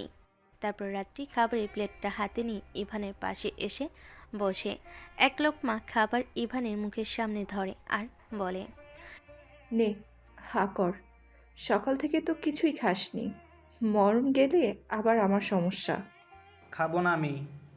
দেখ, মাথা গরম করবি না। তুই নিশ্চয় বুঝে গিয়েছিস আমি রেগে গেলে কি করি, তাই মাথা গরম করবি না। খেয়ে নে। ইভান ভাবতে থাকে এখন রাত্রি মার খেলে সে শেষ। আর তার খিদেও পেয়েছে, সকালে শুধু নাস্তা করেছিল একবার, তারপর থেকে আর কিচ্ছু খায়নি। তাই ইভান বলে, ঠিক আছে, খাচ্ছি। আমার হাত খুলে দেন। তোর হাত খুলে দিব এটা তুই ভাবলি কি করে? আমি তোর হাত খুলে দেই আর তুই যে মাল আমারে মেরে এখান থেকে বেরিয়ে যা। এতটা বোকা আমি না। কথা দিলাম আমি আপনাকে মারবো না আর এখান থেকে যাব না। চুপচাপ খাবার খেয়ে নিব, তারপর আবার আপনি বেঁধে দিতে পারেন। এই ইভান চৌধুরী কখনো মিথ্যা কথা বলে না। সেটা সম্ভব না। তোকে খাবার আমার হাতেই খেতে হবে। আমি খাবো না আপনার হাতে। সকালে রাস্তায় যেন কি বলেছিলি? আর কি বলেছিলি মনে আছে তো? আমি স্পর্শ করায় আমার সামনে হাত ধুয়ে অপমান করেছিলি। এখন মনে হচ্ছে তো আমি তোকে তোকে আমার সামনেই খেতে হবে। বললাম না আমি খাবো না আপনার হাতে। আমার উপর রাগ দেখানো হচ্ছে? ওকে, আমিও দেখি কতক্ষণ না খেয়ে থাকতে পারিস তুই। তোকে খেতে হলে আমার হাতেই খেতে হবে, না হলে নাই। কথাটা বলে রাত্রি রেখে খাবারের প্লেটটা টেবিলে ঢেকে রেখে দিল আর ইভানকে ধরে খাট থেকে নামিয়ে দিয়ে সোফার কাছে নিয়ে গিয়ে বসিয়ে দিল। ইভান তো অবাক, হঠাৎ এই মেয়ে কি হলো যে তাকে এইভাবে খাট থেকে নামিয়ে দিল। তখন ইভান বলল, এইটা কি হলো? যা হবার তাই হলো। তুই তো খাবি না। আমার ঘুম ধরেছে, আমি ঘুমাবো। ঘুমান তো আমাকে এভাবে নামিয়ে দিলেন কেন? কেন মানে? তোর সাথে কি বেড শেয়ার করবো নাকি আমি? তো আমি কোথায় ঘুমাবো? কেন? সোফায় না হলে ফ্লোরে? আমি ইভান ঘুমাবো সোফায়? এটা ভাবলেন কিভাবে? আমি খাটে ঘুমাবো, আপনি ফ্লোরে ঘুমান। তুই কি আমার জামাই নাকি যে তোকে খাটে ঘুমাতে দেব? তুই হয়তো ভুলে গিয়েছিস যে তুই এখানে কেন। রাত্রির কথা শুনে ইভানের মনে পড়ল যে তাকে কিডন্যাপ করে আনা হয়েছে। এটা তো ইভান ভুলেই গেছিল। ইভান বিড়বিড় করে বলতে লাগলো, আমি তো শ্বশুরবাড়ি আসিনি, আমাকে যে সবাই থাকতে দিয়েছে এটাই অনেক। অন্য কেউ কিডন্যাপ করলে তো পরিত্যক্ত কোনো বাড়ির রুমে ফ্লোরে মশা মাসির সাথে থাকতে হতো। এর চেয়ে এটাই বেটার ইভান। কি রে, কি বিড়বিড় করছিস? না কিছু না। রাতে যদি পেটের টানে খাবার খেতে মন চায় তো ডাকিস। আমি ঘুমালাম। Good night. Bad night? মানে আমার ঘুম হারাম করে গুড নাইট? ইভানের রিয়াকশনে রাত্রি কিছু না বলে মুখ ভেঙচি কেটে তার মতো ঘুমাতে লাগলো। আর ইভান ফ্লোরে বসে সোপে হেলান দিয়ে বসে রইল। ইভানের হাতগুলো অনেক ব্যথা করছে। সেই দুপুর থেকে বাধা থাকার কারণে ইভান আর কিছু না বলে ওভাবেই চোখ দুইটা বন্ধ করে ঘুমানোর চেষ্টা করলো এবং শরীর ক্লান্ত থাকায় সে ঘুমিয়ে যায়। রাত প্রায় 1টার সময় খিদের চোটে ঘুম ভেঙে যায় ইভানের। ইভান এদিক সেদিক তাকিয়ে উঠে দাঁড়ায়। ইভান খাটের দিকে তাকাতে তার চোখ আটকে যায়। ইভান তাকিয়ে দেখে রাত্রি ঘুমিয়ে আছে আর তার কোমর থেকে শাড়ি কিছুটা অংশ সরে গেছে, যার ফলে স্পষ্টভাবে রাত্রির নাভি ইভান দেখতে পাচ্ছে। ইভান প্রায় 5 মিনিট ধরে রাত্রি কোমরের দিকে তাকিয়ে আছে, যার মধ্যে রাত্রির নাভি এবং তার পাশে থাকা ছোট্ট তিলটা ইভানকে আকৃষ্ট করছে। ইভান খুঁটিয়ে খুঁটিয়ে রাত্রিকে ভালোভাবে দেখতে থাকে। ইভানের বউ হওয়ার জন্য পুরোই পারফেক্ট। ইভান রাত্রির মুখের দিকে তাকিয়ে একটা হাসি দেয়, তারপর রাত্রি কোমরের দিকে তাকিয়ে রাত্রির নাভিতে একটা কিস করে দেয়। বেশ কয়েকটা কিস করার পর ইভান একটা ছোট্ট কামড় বসিয়ে দেয় রাত্রির নাভিতে এবং সাথে সাথে রাত্রি লাফিয়ে ওঠে। এর মুখ তার কোমরের কাছে। রাত্রির আর বুঝতে বাকি রইল না যে ইভান তার নাভিতে কিস করেছে। রাত্রি তাড়াতাড়ি করে নাভিটা শাড়িতে ঢেকে ফেলে আর ইভানের গালে ঠাস করে একটা থাপ্পড় মেরে দিয়ে বলে, কিরে, তোর সাহস কিভাবে হয় এত রাতে আমার সাথে এমনটা করার, লুচু ছেলে? খিদে পেয়েছিল তাই আপনাকে ডাকতে এসেছিলাম, কিন্তু এসে চোখের সামনে এত সুন্দর খাবার দেখে নিজেকে সামলাতে পারিনি, তাই একটু টেস্ট করলাম। এক থাপ্পড় দিয়ে সব ফেলাই দিব দাঁতগুলা, লুচ্চা কোথাকার। আগে ভাবতাম তুই অভদ্র, এখন দেখছি সাথে লুচ্চাও।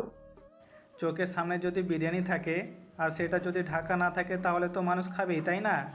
এখানে আমার কি দোষ? বিরিয়ানি কি নিচ থেকে তোর কাছে গিয়েছিল নাকি তুই বিরিয়ানির কাছে এসেছিলি? যাক, স্বীকার করলেন যে বিরিয়ানি। বিরিয়ানি আর খাইতে পারলাম কই, টেস্ট করতেই তো কেড়ে নিলেন। কিন্তু একটা কথা বলতেই হয়, বিরিয়ানিটা হেভি টেস্ট ছিল। রাত্রি ইভানের কথা শুনে কি বলবে ভেবে পাচ্ছে না। খানিকটা লজ্জা পেয়ে রেগে কটমট করে ইভানের দিকে তাকায়। ইভান রাত্রিকে এভাবে রেগে তাকাতে দেখে ইভান রাত্রিকে উদ্দেশ্য করে বলল, সরি। তোর সরি ঘুষটি মারি, মনটা চাইতেছে তোর বিরিয়ানি খাওয়ার ধান্দা সারা জীবনের জন্য মাথা থেকে নামিয়ে দেই। সরি বললাম তো। এই ওয়েট ওয়েট ওয়েট, তুই হঠাৎ এত ভালো হয়ে গেলি কেমনে? তুই আমাকে বলতেছিস সরি? এই কথাটা তোর মুখ থেকে শুনে তো আমি মঙ্গল গ্রহ থেকে পৃথিবীতে ল্যান্ড করলাম। কাহিনী কি? কোনো কাহিনী নাই। যে ছেলে ক্ষমা চাইবে না বলে মার খেয়ে আদমরা হয়ে সরি বলেনি এবং শেষ পর্যন্ত মার খেয়ে জ্ঞান হারিয়ে ফেলে, সেই ছেলে হঠাৎ সরি বলছে, বিষয়টা ভাবতে পারছি না। আমি কি সকালের বিষয়ের জন্য সরি বলছি নাকি? সেটা কখনো সম্ভব না। আমি ক্ষমা চাইবো না, যেখানে পুরো দোষটা আপনার ছিল, তাই থাপ্পড় খেয়েছেন। তাই এই ইভান চৌধুরী কখনো ক্ষমা চাইবে না। আর হ্যাঁ, আমি সরি বললাম পারমিশন না নিয়ে বিরিয়ানিতে মুখ দেওয়ার কারণে। দেখ, আমাকে রাগাবি না কিন্তু, না হলে খারাপ কিছু হয়ে যাবে। এতে রাগার কি আছে? আমি যা বললাম মন থেকে সত্যি কথাই বললাম। যেখানে দোষ করিনি সেখানে ক্ষমা চাইবো কেন? ভেবেছিলাম কাল সকালে তোকে ছেড়ে দিব, যেহেতু সরি বলেছিস, কিন্তু এখন এসব শুনে তোর আর ছাড়া পাওয়া হলো না। সেটা আপনার বিষয়, বাসায় গিয়ে বা কী করবো, তার চেয়ে এখানেই ভালো আছি। তুই কি রে ভাই, মানুষ নাকি অন্য কিছু? এত মার খাওয়ার পরও বলছিস এখানে ভালো আছিস, কারণ কি? কারণ আছে একটা। কি? বলা যাবে না, সিক্রেট। তবে একটা বিষয়, এখান থেকে অনেক লাভ হলো। জীবনে প্রথম এরকম বিরিয়ানি টেস্ট করলাম। তুই তো দেখছি ইন্টারন্যাশনাল ক্যারেক্টারলেস, সাথে ইন্টারন্যাশনাল লুচ্চা। এখনই এইটুকুতে ইন্টারন্যাশনাল লুচ্চা বলছেন? সারা জীবন তো পড়েই আছে, তখন কি করবেন? মানে? না কিছু না, আমার খুব খিদে পেয়েছে। তো খাইয়ে দেন। তুই একটু আগে যেটা করলি এরপরও ভাবছিস তুই খাবার পাবি? তোর খাবার নাই। প্লিজ দেন না, খুব খিদে পেয়েছে, সকাল থেকে কিছু খাইনি। ইভান বাচ্চাদের মতো অসহায়ভাবে তাকিয়ে মুখ করে বলল কথাটা। ইভানের এভাবে তাকিয়ে থাকাতে আর এভাবে বলতে দেখে রাত্রির মায়া হয়। তখন রাত্রি বলে, কয়েক ঘন্টা আগে না বললি যে মরে গেলেও আমার হাতে খাবি না? তাহলে হঠাৎ আমার হাতে খেতে চাচ্ছিস কেন? তোর হাব ভাব কিন্তু আমার ভালো লাগতেছে না। কাহিনী কি? কাহিনী অনেক কিছু, আপনার জানা লাগবে না। খাইয়ে দিবেন কিনা সেটা বলেন। খুব খিদে পেয়েছে। ঠিক আছে, তুই খাটে বস, আমি হাত ধুয়ে আসছি। তারপর ইভান খাটের এক সাইডে বসে পড়ে। রাত্রি হাত ধুয়ে এসে টেবিল থেকে খাবার নিয়ে ইভানকে খাইয়ে দিতে লাগে, আর ইভান রাত্রির দিকে তাকিয়ে থাকতে লাগে। দুজনই এক অন্যরকম অনুভূতি হচ্ছে। সম্পর্কটা অন্য কিছু হলে এখানে অন্য কিছু হতেও পারত। রাত্রি জীবনের প্রথম কাউকে খাইয়ে দিচ্ছে, ভাবতে রাত্রি মনে এক অন্যরকম অনুভূতি কাজ করছে। মাঝরাতে একটা মেয়ে একটা ছেলেকে খাইয়ে দিচ্ছে, ভাবতেই এক অন্যরকম রোমান্টিকতা কাজ করে। দুজনে গরম নিঃশ্বাস একে অপরকে এক অন্যরকম অনুভূতি সৃষ্টি করে। ইভান খেতে খেতে বলে, আম্মুর উপর এই প্রথম দ্বিতীয় কোনো নারীর হাত থেকে খাইয়ে নিচ্ছি। আমি কি পুরো এলাকার মানুষকে খাইয়ে দেই নাকি? সেটা কখন বললাম? তোর কথা দ্বারা তো এটাই বোঝাই। আমার আম্মুর মতো যদি আপনিও সারা জীবন আমাকে না খাইয়ে দেন, হারিয়ে যান যদি। আমি তোকে সারা জীবন কেন খাইয়ে দিতে যাব? আর হারিয়ে যাব মানে? তোর কথা কিছু বুঝতেছি না। আরে না, এমনি বললাম কথার কথা। আচ্ছা, আপনার কি কোনো বয়ফ্রেন্ড বা পছন্দের মানুষ আছে? মানে? আর তুই আমাকে হঠাৎ এইসব জিজ্ঞেস করছিস কেন? চুপচাপ খেয়ে আমাকে উদ্ধার কর। না, এমনি বললাম। আমাদের সম্পর্কটা তো একটু ভালো হয়েছে, তাই জিজ্ঞেস করলাম। এইটুকু তো জানতেই পারি। ভুলে যাস না আমি তোর ভার্সিটির ম্যাম। আসছে ম্যাম। কত ম্যাম স্টুডেন্ট সিনিয়র জুনিয়র বিয়ে করে সংসার করতেছে। এভাবে তাকিয়ে আছেন কেন? আমি তো আপনার কথার যুক্তি দিলাম। এখন বলুন, বয়ফ্রেন্ড বা পছন্দের মানুষ আছে নাকি আপনার? না, আমি এসব পছন্দ করি না। বাসা থেকে যার সাথে আমাকে বিয়ে দিবে আমি তাকেই বিয়ে করব। আমার ভালোবাসা তার জন্য জমা আছে, শুধু হালালের সেই দিন তাকে উপহার দেওয়ার জন্য। আপনার কথা শুনে অনেক ভালো লাগলো। তবে আপনি আবার ভালোবাসতেও জানেন? বাহ, বিষয়টা অবাক করার মতো। তোরে তো আমি। থাক, বাদ দেন। ইভান আর কিছু বলল না। রাত্রি প্রায় সব খাবার ইভানকে খাইয়ে দিয়ে পানি খাইয়ে দিল। তারপর চলে যেতে যাবে, এমন সময় ইভান বলে, আমার মুখটা কে মুছে দিবে? ধুর, এত রাতে এসব জ্বালা আর পারি না। দাঁড়া, কাপড় নিয়ে আসছি। তারপর রাত্রি একটা কাপড় নিয়ে এসে ইভানের মুখ মুছিয়ে দেয়। তখন ইভান আচমকা নিজের ঠোঁট দিয়ে রাত্রির ঠোঁট স্পর্শ করিয়ে দেয়। সাথে সাথে রাত্রি ঠাস করে একটা থাপ্পড় মেরে দেয়। তখন ইভান বলে, একটা কিসের পরিবর্তিতে একটা থাপ্পড়? বাহ, ভালোই তো। এদিকে আসেন, আর একটা কিস করে দেই। আপনি আরেকটা থাপ্পড় মেরে দিয়েন। তোরে খাবার দেওয়াটাই হলো আমার বড় ভুল। সারা তোর লজ্জা শরম নাই। একটা মেয়েকে যখন তখন যেখানে সেখানে কিস করিস, লজ্জা? জানি না হাত খুলে থাকলে তুই আমার কি করতে আজ? কি আর করতাম, বিয়ের আগে বাসরটা করে নিতাম। চল ছাদে যাই। সত্যি? হুম, চল। এমনিতেই সারাদিন তুই ঘরের মধ্যে বন্দি আছিস, আর আমারও ঘুম আসতেছে না। চল ছাদে গিয়ে গল্প করি। ঠিক আছে, চলুন। তারপর রাত্রি ইভানকে ধরে ঘরের বাইরে নিয়ে আসে, কারণ ইভান এখনও ভালোভাবে হাঁটতে পারছে না। রুম থেকে বের হতে রাত্রি পাশের একটা রুম খুলে ধাক্কা দিয়ে ইভানকে ভেতরে ঢুকিয়ে দেয়। তখন ইভান বলল, এইটা কি হলো? তোকে কি জন্য তুলে নিয়ে আসছি আমি মনে আছে? আর তোকে নিয়ে আমি এত রাতে ছাদে যাব ভাবলি কেমনে? ছাদে নিয়ে যাবেন না ভালো কথা, কিন্তু এইভাবে ধাক্কা দিয়ে এই রুমে ফেলে দিলেন কেন? আমার ঘুম ধরেছে, আমি ঘুমাবো। কাল আবার ভার্সিটি আছে। আপনারা কি আমি বাধা দিয়েছিলাম? শালা তোরে বিশ্বাস নাই, তুই ঘুমের মধ্যে আবার যেখানে সেখানে কি না কি করে বসিস। সত্যি বলছে, এবার কিছু করব না। তুই যে পরিমাণে লুচ্চা, তোরে বিশ্বাস করব? তা আবার আমি? তুই চান্স পেলে সত্যি সত্যি বাসরও করে ফেলতে পারিস। না জানি কত মেয়েকে তুই কি করেছিস। আমার চরিত্র তেমন না যে। থাক, আর বলতে হবে না। তোর চরিত্র কেমন তা একদিনেই বুঝে গেছি। আমি ঘুমাতে গেলাম। তোর মনটা চাইলে তুই ঘুমা, না হলে রুমের ভিতরে সব মিলিয়ে কতগুলো টাইলস আছে তা গুণ। কথাটা বলেই রাত্রি রুমটা লক করে দিয়ে তার রুমে গিয়ে তাড়াতাড়ি ঘুমিয়ে পড়ে, কারণ কালকে আবার তাকে ভার্সিটি যেতে হবে। এদিকে ইভান রুমের ভিতরে ভালোভাবে তাকিয়ে দেখে এই রুমটাও ভালোভাবে সাজানো গোছানো।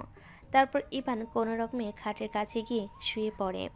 পরের দিন সকালে রাত্রি ঘুম থেকে উঠে ফ্রেশ হয়ে নিচে চলে এলো। নিচে তার আম্মুর সাথে নাস্তা করে নিজের রুমে চলে গেল। ভার্সিটির জন্য রেডি হয়ে নিচে চলে এলো। তার আম্মুকে বলে বাসা থেকে বেরোবে। তখন তার আম্মু তাকে জিজ্ঞেস করলো, কি রে, আমি কি ছেলেটাকে খাবার দিয়ে আসবো? রাত্রির আম্মুর কথা শুনে রাত্রি ইভানের কথা মনে পড়ে। রাত্রি তো ইভানের কথা ভুলে গিয়েছিল। রাত্রি তার আম্মুকে বলল, প্রয়োজন নেই, ও খাবে না। আমি ভার্সিটি থেকে না আসা পর্যন্ত যেন রুম থেকে না বেরোতে পারে। যতই চিৎকার করুক রুমের দরজা খুলবে না। ঠিক আছে, তুই তাড়াতাড়ি আসিস আর এই ছেলেটাকে রেখে আসিস। এসব আমার আর ভালো লাগছে না, এসে ভেবে দেখব। কথাটা বলে রাত্রি বাসা থেকে গাড়ি নিয়ে বেরিয়ে পড়ল ভার্সিটির উদ্দেশ্যে। ভার্সিটি এসে অফিস রুমে গেল। কিছুক্ষণ পর ক্লাসের সময় হলে ক্লাস নিতে চলে গেল। রাত্রি ক্লাসে আসতে দেখে প্রথম বেঞ্চটা খালি পড়ে আছে। এটা দেখে রাত্রি বেশ অবাক হয়, কেননা ভার্সিটিতে এমন কোনো দিন আসেনি যে রাইসা ভার্সিটি আসেনি আর প্রথম বেঞ্চে বসেনি। রাত্রি তার টেবিলে গিয়ে বসে আর জিজ্ঞেস করে, প্রথম বেঞ্চটা খালি কেন? সামনে এসে বসো। আর রাইসা কোথায়? রাত্রির কথা শুনে কেউ কিছু বলল না। প্রথম বেঞ্চে ভয়ে কেউ এসে বসছে না। তখন রাত্রি বলল, প্রথম বেঞ্চে এসে বসতে বললাম না, কথা কানে যায়নি? ম্যাম, আজকে যদি প্রথম বেঞ্চে বসি তাহলে পরে রাইসা ভার্সিটি এসে যদি জানতে পারে তাহলে কি করবে সেটা তো আপনি জানেন। বুঝলাম না, তোমরা সবাই রাইসাকে এত ভয় পাও কেন? আর রাইসা আজকে কেন আসেনি বলতে পারবে? কেন ম্যাম, আপনি জানেন না? না, আমি কিছু জানি না। কাল চলে গেছিলাম। কেন, কি হয়েছে? ম্যাম, কাল আপনি ক্লাস থেকে বের হয়ে যাওয়ার পর তারপর ছেলেটা রাত্রি চলে আসার পর কি হয়েছে এক এক করে সব রাত্রিকে বলে এবং কি ক্যাম্পাসে কি কি হয়েছে কাল সব কিছু বলে। রাত্রির ছেলেটার মুখে ইভানের এসব গুণে কিছুটা অবাক হয়, সাথে আটকে ওঠে। কারণ রাত্রি জানতো ইভান একটু খারাপ আর বখাটে, কিন্তু ইভান যে এত ডেঞ্জারাস সেটা জানতো না। তারপর রাত্রি ছেলেটাকে বসতে বলে ক্লাস নেওয়া শুরু করলো। ক্লাস নিতে নিতে একটা ছেলে হাঁপাতে হাঁপাতে দরজার কাছে এসে বলে, ম্যাম আসতে পারি? তোমাকে তো আগে কোনো দিন এই ক্লাসে দেখিনি। তুমি কি এই ক্লাসের? হুম ম্যাম, আমি এই ক্লাসের, আর আমি নতুন ভর্তি হয়েছি কাল। ঠিক আছে, ভিতরে আসো। তারপর ছেলেটা ভিতরে চলে আসলো। ফার্স্ট বেঞ্চটা ফাঁকা দেখে একটু অবাক হলো। তারপর সেখানে গিয়ে বসে পড়লো। রাত্রি ছেলেটাকে ফার্স্ট বেঞ্চে বসতে দেখে কিছু বলল না। তখন রাত্রি ছেলেটাকে আবার বলল, তোমার নাম কি? আবির। ঠিক আছে, ক্লাসে মন দাও আর সবার সাথে ভালো ব্যবহার করবে আর বন্ধু বানিয়ে নিবে। ঠিক আছে ম্যাম। তারপর রাত্রি ক্লাস নেওয়া শুরু করে। ক্লাস শেষ করে রুম থেকে বেরিয়ে যায়। তারপর অন্য ক্লাসে গিয়ে আরও কয়েকটা ক্লাস নিয়ে ভার্সিটি থেকে বের হয়ে যায়। রাত্রি সোজা বাসায় চলে আসে। কলিং বেলে চাপ দিতে তার আম্মু দরজা খুলে দিয়ে বলল, তুই এসেছিস? ছেলেটাকে দেখে আয় তো, কি হয়েছে? কেন, কি হয়েছে? তুই ভার্সিটি চলে যাওয়ার 1 ঘন্টা পর থেকে ছেলেটা চিৎকার করে ডাকছিল আর দরজায় লাথি মারছিল। আমি ভয়ে দরজা খুলিনি। ঠিক আছে, আমি দেখছি। কথাটা বলেই রাত্রি তার রুমে চলে যায়। রুমে গিয়ে দেখে ইভান নাই। এটা দেখে রাত্রি ঘাবড়ে গেল যে ইভান গেল কই। তখন কালকে রাতের কথা মনে পড়ল রাত্রির। রাত্রি নিজের মাথায় নিজে একটা বাড়ি দিয়ে দিল। রাত্রির মনে ছিল না যে কাল রাতে সে ইভানকে পাশের রুমে রেখে এসেছে। রাত্রি পাশের রুমে গিয়ে দরজাটা খুলে ভিতরে ঢুকলো। ইভান দরজা খোলার শব্দ পেয়ে সেই দিকে তাকালো। রাত্রি ভিতরে ঢুকে দেখতে পায় ইভান ফ্লোরে মাথা নিচের দিকে দিয়ে বসে আছে। তখন রাত্রি বলল, কিরে, চিৎকার করছিলি কেন? আর দরজায় লাথি মারছিলি কেন? মন চেয়েছিল তাই। কোনো সমস্যা? তুই কাল ভার্সিটিতে এইগুলো কি করেছিস আমি আসার পর? যা করেছি ঠিক করেছি। আমার নামে মিথ্যা কথা বলে আমাকেই মারতে এসেছিল। এখন মনে হয় নিজেই আইসিইউতে ভর্তি আছে। তোর এইসব করা একদম ঠিক হয়নি। তুই কি ভেবেছিস রাইসা ওরা তোকে ছেড়ে দিবে? কখনোই না। এই ভান চৌধুরী কাউকে ভয় পায় না। আপনার কি মনে হয় ওরা এবার আমার কিছু করতে আসলে বেঁচে ফিরবে? তুই কে, তোর বাবা মার নাম কি, তোর পরিচয় দে। তোরে আমার সুবিধা লাগছে না। তুই কাল রাত থেকে আমার সাথে যেমন ব্যবহার করছিস আমার মনে হয় না তুই এত ভালো। তোর মধ্যে বড় কোনো ঝামেলা আছে। ইভান কিছু বলার আগেই কেউ একজন রুমে প্রবেশ করলো। ইভান তাকিয়ে দেখে একটা মহিলা হাতে খাবার নিয়ে রুমে ঢুকলো। তা দেখে ইভান বলল, আমার তো মনে হয়েছিল এই বাড়িতে কেউ থাকে না, শুধু আপনি একাই থাকেন। এত ডাকাডাকি করলাম, কেউ দরজা পর্যন্ত খুললো না। চিৎকার দিয়ে দরজায় লাথি মারলে কে খুলবে? ভয়েও তো কেউ আসবে না। আর আম্মু, তুমি এখানে খাবার নিয়ে আসলে কেন? ছেলেটা সকাল থেকে কিছু খায়নি, খিদে পেয়েছে হয়তো, তাই নিয়ে এলাম। ও পরে খাবে, আমি খাবার নিয়ে আসবো। তুমি এখন যাও। খাবারগুলো নিয়ে এসেছি, যখন তুই খেয়ে নে। না, আমি খাবো না, ইচ্ছে করছে না। আরে খেয়ে নে, আমি তোকে খাইয়ে দিচ্ছি। ঠিক আছে, দাও। অনেক দিন ধরে হলো তোমার হাতে খাই না। তারপর রাত্রির আম্মু রাত্রিকে ইভানের সামনে খাইয়ে দিতে লাগলো। ইভান ভুরু কুঁচকে রাত্রির দিকে তাকিয়ে ভাবতে লাগলো, কিরকম বজ্জাত খচ্চর মেয়ে এটা, আমার জন্য আনা খাবার নিজে খেয়ে নিচ্ছে, তার আবার আমার সামনে তার আম্মুর হাতে। ইভান তাকিয়ে দেখে রাত্রি আম্মু রাত্রিকে যত্ন সহকারে খাইয়ে দিচ্ছে আর রাত্রি তৃপ্তি সহকারে খাচ্ছে। এটা দেখে ইভান আস্তে করে হেসে দিল। ইভানে এরকম হাসি দেখে রাত্রি অবাক হয়ে বলল, কি রে, এভাবে হেসে উঠলি কেন? আপনার খাওয়া দেখে হাসি চলে আসলো। আমার আম্মু আমাকে কোনো এক সময় ঠিক এভাবেই খাইয়ে দিত। কেন এখন দেয় না? না, কেন দেয় না? কি হয়েছে? থাকলে তো দিবে, না থাকলে কেমনে দিবে? মানে? আমার আম্মু আর বেঁচে নেই, আমি আমার আম্মুকে খুন করেছি। ইভানের কথা শুনে আঁতকে উঠল রাত্রি ও তার আম্মু। ইভানের দিকে অদ্ভুতভাবে তাকিয়ে আছে দুজন, যেন বিশ্বাসই হচ্ছে না তাদের এই কথা। তারা নিজেদের কানকে বিশ্বাস করতে পারছে না। তখন রাত্রি অদ্ভুতভাবে বলে, কী সব যাতা বলছিস? আমি যা বলছি ঠিক বলছি। আর একদিন হয়তো আপনি বুঝে গেছেন যে এই ভান চৌধুরী মিথ্যা কথা বলে না। তুই কি সত্যি তোর আম্মুকে খুন করেছিস, নাকি আমাদের ভয় দেখানোর জন্য এসব বলছিস? হুম, আমি আমার আম্মুকে খুন করেছি। আর আমি আপনাদের ভয় দেখাতে যাব কেন, যেখানে এই ভান চৌধুরীর নাম শুনলে সবাই ভয় পায়। ইভানের কথা শুনে রাত্রি রেগে গেল। রাত্রির চোখ মুখ লাল হয়ে গেল। রাত্রি কল্পনা করতে পারছে না যে একটা ছেলে কিভাবে তার নিজের আম্মুকে হত্যা করতে পারে। রাত্রি ইভানের কথা শুনে তার আম্মুকে তার রুম থেকে বের করে দিয়ে দরজাটা লক করে দিল। রাত্রি এত পরিমাণে রেগে গেছে যে রাগে তার শরীর কাঁপছে। রাত্রি কোনো কথা না বলে ইভানের দিকে একবার তাকিয়ে বেল্ট হাতে নিল। রাত্রি আর কোনো কথা না বলে ইভানকে বেল্ট দিয়ে অনবরত মারতে লাগলো। ইভান চুপচাপ মার খাচ্ছে, কিছু বলছে না এবং কি চিৎকারও করছে না। রাত্রি ইভানকে বেল্ট দিয়ে প্রায় 5 মিনিট অনবরত পিটাতে লাগলো। ইভানের চোখ বেয়ে পানি পড়ছে, কিন্তু ইভান মুখ দিয়ে কোনো কথা বের করছে না, চুপচাপ মার খাচ্ছে। এক পর্যায়ে রাত্রি ইভানকে মারতে মারতে আধা মরা করে দিল। তারপর ইভানের দিকে তাকিয়ে একবার রুম থেকে রেগে বেরিয়ে গেল।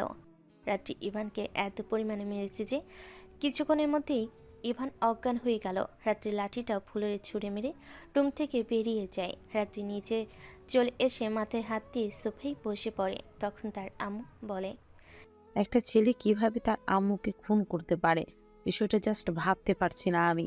আমার ভয় করছে। তুই ওই ছেলেকে পুলিশে দিয়ে দে, না হলে আমাদেরকেও মেরে ফেলতে পারে।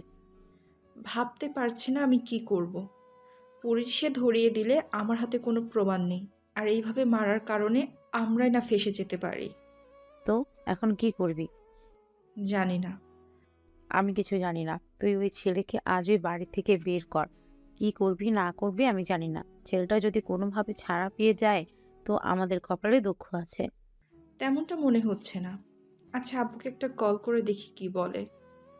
এই বলে রাত্রি ফোন বের করে তার আব্বুকে কল করতে যাবে, এমন সময় কলিং বেল বেজে ওঠে। রাত্রি আর তার আম্মু একটু চিন্তায় পড়ে যায় যে এখন কে আসতে পারে। এমন তো কেউ নাই যে বাড়িতে আসবে। তখন রাত্রির আম্মু বলে, আমি দেখে আসি কে। সাবধানে, আগে দেখবে কে, তারপর দরজা খুলবে। এখন তো কেউ আসার কোনো কথা না, আর আব্বু তো বাসায়ও নাই যে কাজের জন্য আসবে। আচ্ছা ঠিক আছে। কথাটা বলে রাত্রির আম্মু দরজা খুলতে চলে যায়। দরজার কাছে গিয়ে কাজ দিয়ে দেখতে লাগে কে এসেছে। রাত্রির আম্মু তাকিয়ে দেখে রাত্রির আব্বু। এটা দেখে সাথে সাথে রাত্রির আম্মু দরজা খুলে দেয়। এতক্ষণ লাগে দরজা খুলতে? তুমি না কালকেই চট্টগ্রাম গেলে ব্যবসার কাজে, তাহলে চলে এলে কেন? আর এত ফার্স্ট কেমনে আসলে? চট্টগ্রাম যাইনি। যে সমস্যা হয়েছিল তা এখান থেকেই সমাধান হয়ে গেছে, তাই আর যাওয়ার প্রয়োজন পড়েনি। তাহলে এতক্ষণ কোথায় ছিলে? অফিসে ছিলাম রাতটা, আর এতক্ষণ পর্যন্ত। রাত্রি কোথায়? ড্রয়িং রুমে বসে আছে, যাও দেখো। তারপর রাত্রির আপু ভিতরে চলে আসে। তিনি তাকিয়ে দেখেন রাত্রি মাথায় হাত দিয়ে সোফায় বসে আছে। তিনি গিয়ে রাত্রি মাথায় হাত দিয়ে বলেন, কিরে মা, কি হয়েছে? এভাবে মাথায় হাত দিয়ে বসে আছিস কেন? আব্বু তুমি কি হয়েছে, এভাবে বসে আছিস কেন? তুমি না চট্টগ্রামে গেছিলে, চলে এলে কিভাবে? না, যাইনি, অফিসে ছিলাম। এখন বল, তোর কি হয়েছে? অনেক কিছু হয়ে গেছে। কি হয়েছে খুলে বল। আর ওই ছেলেটা কি করেছে? যত সমস্যা তো ওই ছেলেটাকে নিয়ে। ছেলেটা এখন কোথায় আছে? আর তোকে কিছু করেছে নাকি? তারপর রাত্রি এক একে সব খুলে বলে তার আব্বুকে, শুধু খাইয়ে দেওয়া আর তাকে কিস করার ব্যাপারটা বাদ দিয়ে, আর একটু আগে বলা ইভানের কথাটা। আচ্ছা আব্বু, একটা ছেলে কতটা জঘন্য হলে তার মাকে খুন করতে পারে ভাবছো তুমি? ভালো হয়েছে, আমার কোনো ছেলে নাই। যদি ওই ছেলের মতো হইতো, চল আমিও তো একটু দেখি কে ওই ছেলে যে তার মাকে খুন করে এত মহৎ কাজ করেছে। তারপর রাত্রি আর তার আব্বু আম্মু সহ উপরে উঠে রুমের সামনে চলে আসে। রাত্রির দরজাটা খুলে ভিতরে ঢুকে সাথে তার আব্বু আম্মু। তার ভিতরে ঢুকে চমকে যায়। ছেলেটা অজ্ঞান হয়ে ফ্লোরে পড়ে আছে, আর শরীরে বিভিন্ন স্থান থেকে হালকা রক্ত পড়ছে। এত বাজেভাবে রাত্রি ইভানকে মেরেছে যে তারা ভাবতেই পারছে না। তখন রাত্রি আম্মু বলে, ছেলেটাকে এইভাবে কেন মেরেছিস? ছেলেটা তো মরে যাবে। মরলেই ভালো। এই দুনিয়াতে ওর মতো ছেলের বেঁচে থাকার কোনো অধিকার নেই। ইভান যতই অপরাধ করুক, এভাবে কেউ কাউকে মারে? ছেলেটার মুখটা এদিকে ঘোরা তো, মুখটা একটু দেখি, দেখতে পারছি না। রাত্রিকে ইভানের চুল সরিয়ে মুখটা ভালো করে তার আব্বুর দিকে ঘোরায়। তার আব্বু সাথে সাথে অস্থির হয়ে বলে, রাত্রির আপু সাথে সাথে গিয়ে ইভানকে ধরে আর তুলে বিছানে শুয়ে দেয়, আর সাথে সাথে ফোন বের করে ডক্টরকে কল করে 10 মিনিটের মধ্যে আসতে বলে। রাত্রি আর তার আম্মু কিছুই বুঝতে পারছে না। তখন রাত্রি বলে, আব্বু, তুমি এই ছেলেকে চিনো? কথাটা বলতে রাত্রি আপু ঠাস ঠাস করে 2টা থাপ্পড় মেরে দেয় রাত্রিকে। রাত্রি টাল সামলাতে না পেরে সোফায় গিয়ে ছিটকে পড়ে। সাথে সাথে গিয়ে রাত্রি আম্মু রাত্রিকে গিয়ে ধরে। তখন রাত্রি বলল, আব্বু, তুমি আমার গায়ে হাত তুললে? এই প্রথম হাত তুলতে বাধ্য হলাম। তুই জানিস এই ছেলেকে? ওর সম্বন্ধে তোর কোনো ধারণা আছে? না, কে এই ছেলে? এই ছেলে হচ্ছে বাংলাদেশের টপ বিজনেসম্যান ইকরাম চৌধুরীর ছেলে ইভান চৌধুরী। আর এই ছেলের সন্ধান পাওয়ার সম্বন্ধে তোর কোনো ধারণা আছে? এই ছেলে চাইলে আমাদের কয়েক মিনিটের মধ্যে মেরে ফেলতে পারে। তুমি এসব কিভাবে জানো?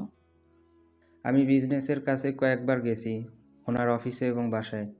ওনার সাথে আমার খুব ভালো সম্পর্ক গড়ে উঠেছে, তাই এসব জানি। ওর আম্মু ছোটোবেলায় মারা যায়। তার বেশ কয়েক মাস পর ইকরাম চৌধুরী বিয়ে করে আনে মিসেস মেহের চৌধুরীকে। ওর আম্মু মারা যায়নি, ও নিজে মেরে ফেলেছে। যে কথাটা একটু আগে ওর নিজে আম্মু আর আমাকে বলেছে। এই ছেলে একটা খুনি। এই খুনির জন্য তুমি আমাকে মারলে। এই খুনির প্রতি এত দরদ কেন তোমার? ও আব্বু অনেক বড়লোক বলে? রাত্রির কথা শুনে তার আব্বু রেগে যায় এবং রাত্রিকে মারতে আসে। রাত্রির আম্মু গিয়ে তার আব্বুকে আটকায়। তখন তার আব্বু বলে, এই তুই কাকে কি বলছিস জানিস? তুই কাকে খুনি বলছিস?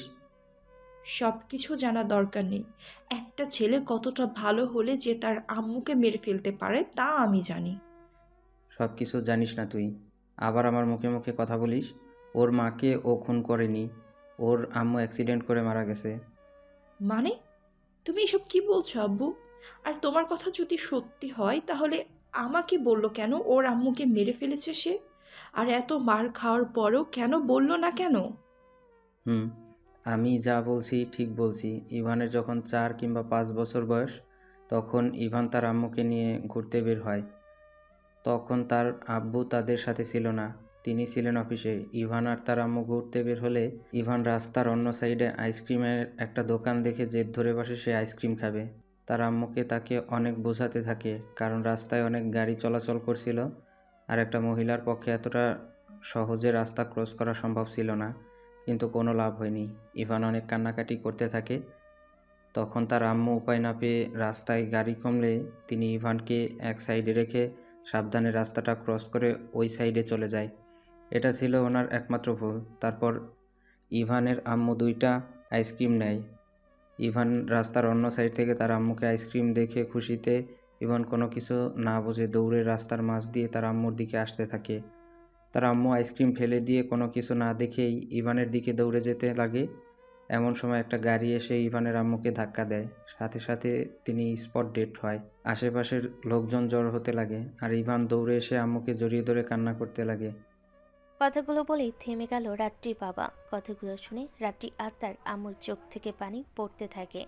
রাত্রির বাবার চোখের কোনো জল চলে এসেছে। রাত্রির বাবা চোখের কোণে জমে থাকা পানি মুছে নিয়ে আবার একটা নিঃশ্বাস ফেলে বলল, ইভানের বয়স কম থাকায় ইভান শুধু মা মা করতে থাকে আর মা মা করতে থাকে। ইভানকে কোনোভাবেই সামলাতে পারছিল না তার বাবা। ইভান শুধু সারাক্ষণ মা মা করে কাঁদত। তারপর ইকরাম চৌধুরী কোনো উপায় না পেয়ে ইভানের জন্য মিসেস মেহের চৌধুরীকে বিয়ে করে আনে, কিন্তু কোনো লাভ হয়নি। ইভানকে অনেক বোঝানোর পরও কিছু বুঝতে চায় না। সে মেহের চৌধুরীকে নিজের মা মেনে নিতে পারছিল না এবং ইভানকে সেই ছোট থেকে আজ পর্যন্ত কোনো দিন মিসেস মেহের চৌধুরী এমনকি ইভান সেই ছোট্ট থেকে আজ পর্যন্ত মিসেস মেহের চৌধুরীকে মা বলে ডাকেনি। ইভান আস্তে আস্তে বড় হতে থাকে আর বুঝতে থাকে। তখন থেকে ইভান ভাবে তার মায়ের মৃত্যুর জন্য একমাত্র সেই দায়ী, আর তার আব্বুকে ঘৃণা করতে থাকে। কেননা ইকরাম চৌধুরী মিসেস মেহের চৌধুরীকে বিয়ে করেছিল। ইভান ভাবে তার আব্বু কোনো দিন তার আম্মুকে ভালোবাসেনি, যার কারণে তিনি নতুন করে বিয়ে করে এনেছিলেন। আর সাথে মেহের চৌধুরীকেও ঘৃণা করতে থাকে। ইভানকে আজ পর্যন্ত কেউ বোঝাতে পারেনি যে একমাত্র তার জন্যই ইকরাম চৌধুরী বিয়ে করেছিল। এটা বুঝতে ইভান নারাজ। মিসেস মেহের চৌধুরী ইভানকে অনেক ভালোবাসে, নিজের ছেলে ভাবে। তাই তো মেহের চৌধুরী বিয়ের পর ইভানের জন্য কোনো বাচ্চা নেয়নি। ইভানকে নিজের ছেলে ভাবে, কিন্তু ইভান এটা মানতে নারাজ। ইভান ভাবে এটা কেবল অভিনয়। ইভান প্রতিনিয়ত মিসেস মেহের চৌধুরীর সাথে বাজে ব্যবহার করে, কিন্তু তিনি সব সহ্য করে নিজের ছেলে ভাবে। তার একটাই আফসোস যে তিনি বিয়ের পর থেকে আজ পর্যন্ত ইভানের মুখ থেকে একবারের জন্য মা ডাকটা শুনতে পায়নি। এবং তিনি এটাও বিশ্বাস করেন যে কোনো না কোনো দিন ইভান ওনাকে মা বলে ডাকবে আর বুকে জড়িয়ে নেবে। রাত্রির আব্বুর কথা শুনে রাত্রি কি বলবে ভেবে পাচ্ছে না। চুপচাপ মাথা নিচু করে আছে আর চোখের কোণ থেকে পানি পড়ছে। রাত্রির নির্দোষ একটা ছেলেকে এত বাজেভাবে মেরেছে, তাও আবার 2বার। রাত্রির আব্বু আম্মু কোনো কথা বলছে না, চুপ করে আছে রাত্রি। কোনো কথা না বলে ইভানের পাশে গিয়ে বসে। ইভানের মাথায় হাত বোলাতে থাকে। এটা দেখে তার আব্বু আম্মু খানিকটা অবাক হয়, কিন্তু কিছু বলে না। কিছুক্ষণের মধ্যে ডক্টর চলে আসে। ডক্টর এসে ইভানের এই অবস্থা দেখে খানিকটা আর জিজ্ঞাসা সূচক দৃষ্টিতে বলে,